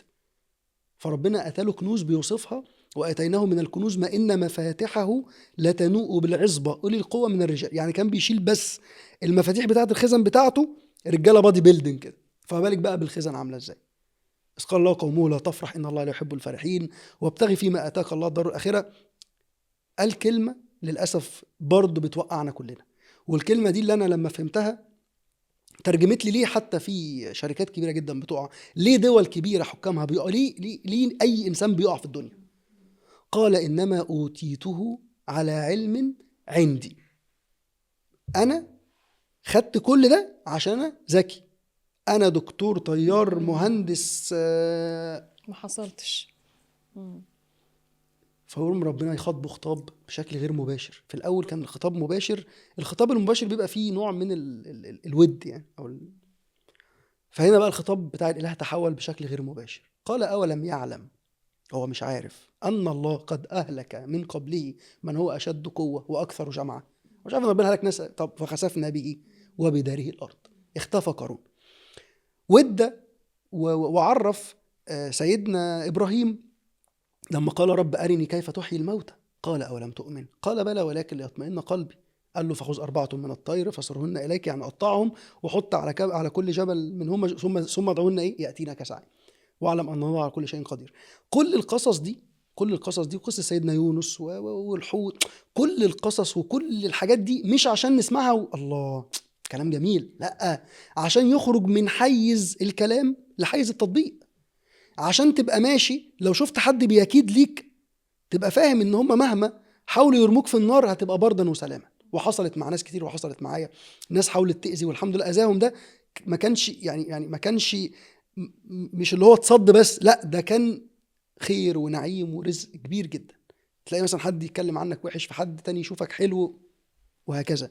فاللي عايز اقوله ان لا، احنا عاملين سويتش اوف لقدرات الاله، عاملين سويتش اوف بشكل كبير جدا، مش كلنا طبعا الا من رحم ربي يعني، بس يا جماعه لا، اي حد في اي وضع في اي ظرف استعانته بربنا هتبقى فيها اختبارات في البدايه. يعني برضو لازم نكون رفقاء شويه بالناس، لان في حد او في واحده سيده فاضله في بيت مستضعفه فيه، زوجها مستضعفها، او حد مفتري، حد ظالم، حد بنقول ان الاستمرار او كتر طرق الباب بيسمح بفتحه وبطرق انت مش متخيلها. ممكن بقى الاحداث كتيره جدا، هو يختفي، هو يروح، وياما سمعنا عن قصص كتير جدا كانت ناس مستضعفه ولكن ربنا سبحانه وتعالى فتح لهم ابواب من الرحمه لما بس فهموا وما قدر الله حق قدره. بس احنا عشان كده لازم نفكر نفسنا بالكلام اللي ربنا قاله، ان ده اللي هو ده القانون اللي ما فيهوش اي شك ولا 1%، ونفكر نفسنا بأسماء الله، يعني الواسع زي ما انت بتقول. يعني انا بروح اطلب الحاجة دي، اصل ازاي اطلب بحاجة كبيرة، ما هو صعب هيحصل يعني. فالواسع افكر نفسي التذكرة طول الوقت. ده اللي الانسان لازم يعمله، ودي المعادلة الرائعة اللي احنا اتكلمنا فيها النهاردة. واخر نقطة بقى عايزة اتكلم فيها، لان دي بقى تقفل الموضوع، الصحبة دي مش عايزين نستقل بيها خالص. اتقالت في الدين واتقالت في السيكولوجي وتنمية الذاتية وفي كل حاجة. يعني مقولة معروفة قوي: You are the average of the 5 people you spend most of your time with. يعني انت هتبقى يعني متوسط كمان 5 اللي انت مقضي أغلبية وقتك معاهم. لأن في حاجة اسمها المحاكاة الاجتماعية، وفي حاجة اسمها العدوى العاطفية. يعني في حاجات بتخش جوه عقلنا الباطن وجوه طاقتنا وجوه مشاعرنا وأفكارنا وسلوكنا من الناس اللي على طول حوالينا. يعني كل واحد يسأل نفسه كده، الناس اللي حواليه دول بيساعدوه ان هو يتقدم لقدام ويفكر بره الصندوق ويكتشف نفسه، ولا دايما محبطين ولا يا عم هو في حد بينجح، هو في حد في الزمان ده هيجيله فلوس، ده زمن صعب، ده كلام يعني محبط بصراحة. الموضوع يستاهل ان كل واحد يعيد نظر في الناس اللي هو بيقضي وقته معاهم. المرء على دين خليلي فلينظر أحدكم من يخالل. فكرة العدوى، قال لك الصديق قبل الطريق. وعشان كده اتعمل منشن، أو ربنا ادانا منشن للموضوع ده. يمكن من بداية شايف ان أول منشن واضح صريح فيه هو طلب سيدنا موسى لأخوه هارون. يعني لما ربنا طلب سيدنا موسى يخلي هارون معاه، قال له يا رب مش عشان هارون ده اخويا او مثلا واسطه، لا، قال له هو افصح مني لسانا ارسله معي رد ان يصدقني. فاصبح ان طلب الدعم ده مهم جدا. ان انت الصحبه اللي حواليك مين. هتلاقي ان سيدنا محمد ربنا رزقه في البدايه بالسيده خديجه. اول ما نزل عليه الوحي وخاف وترعب ورجع وقال زملوني، فخدته في حضنها وقالت له والله لن يخزيك الله ابدا. صحبه، الزوجه صحبه. لما سيدنا ابو بكر معاه وثانيه اثنين اذ هما في الغار اذا يقول لصاحبه لا تحزن ان الله الصاحب بيسند صاحبه. فانا لازم تختار اصحابك دي زي ما بتختار اكلك. انت عمرك ما هتاكل اكل من الشارع او اكل للاسف. في وضع تاني ربنا يقول لك انك واذا رايت الذين يخوضون في اياتنا فلا تقعدوا معهم حتى يخوضوا في حديث غيره. يعني ساعات بنبقى قاعدين في كلام لت وعجن وكلام ما بيفتش، بالعكس عمالين ننتقد وعمالين بسبب الظروف. وحتى ده على جروبات الفيسبوك يا جماعه ارتقوا، اخرجوا. اخرجوا بره المنظومه دي بتشكل الايمان اللي احنا قلنا في البدايه بشكل كبير جدا. لان واحده من معرقلات الرزق ومسبباتها هي فعلا انت بتشوف مين وبتقعد مع مين. طبعا. فانا شايف ان صديق يعني حقيقي احسن من مليون شخص في معرفه بيهم بمصالح او يعني الموضوع خطير جدا بالظبط، يعني. ناخد بالنا قوي وناخد بالنا الناس اللي حوالينا بتقول لنا ايه، هل بتشدنا لتحت، بتسرق طاقتنا، بتعمل ايه. ونحاول يعني احنا مش حكاية ان احنا هنتخلى على الناس، بس يلا نفتح مداركنا ونوسع دايرتنا وندور على ناس ناجحة وناس متفائلة وناس ظنها بالله خير، علشان دول هيأثروا علينا لا محالة. يعني حتى لو أخدنا بالنا وعملنا احتياطنا برضه هيأثروا علينا. طبعا بيشتغلوا في العقل اللاواعي بشكل كبير بالظبط. جدا يعني. مش عارفة أشكرك إزاي، بجد نورتني جدا جدا جدا، وحوار ثري ورائع، وقفلنا المعادلة من أولها لآخرها، اللي هي أولها المعتقدات والإيمان، وتاني حاجة النية، وكلمنا عن السعي، والنتيجة دي في الآخر اللي هي أقل نسبة خالص، ودي يعني اللي هي بتاعت ربنا وما نحطش عيننا عليها من حقيقي. الأول. وكلمنا وربطنا التنمية الذاتية بالسيكولوجي، بخبرتك ما شاء الله، بربنا قال إيه. يعني بجد حلقة كنز، ونورتني، ويا رب دايما كده في عطاء يعني وخير وإفادة للناس. أنا اللي ليا يعني لازم أشكر حضرتك جدا جدا على الدعوة الجميلة دي، وربنا يجعلنا أفضل مما يظن الآخرين يا رب دايما، وينفع بينا ومنا يعني، وينفع ويخلينا نافعين في الأرض. والشرط الأساسي نحن نكتب ما قدموا وآثاره. ربنا يجعل الأثر لينا طيب سواء هنا أو بعد ما نسيب الدنيا، وربنا يرفع ويعلي من أرزاق كل الناس من حوالينا، ويجعل رزقهم بسيط وسهل، لأن ده القاعدة الإلهية: يريد الله بكم اليسر ولا يريد بكم العسر. شكرا جدا يا رب ليك. آمين آمين يا رب. ليك. وأشكركم جدا جدا جدا، ويا رب يا رب بالإفادة، وأشوفكم إن شاء الله في البودكاست الجاي وأصل الحكاية.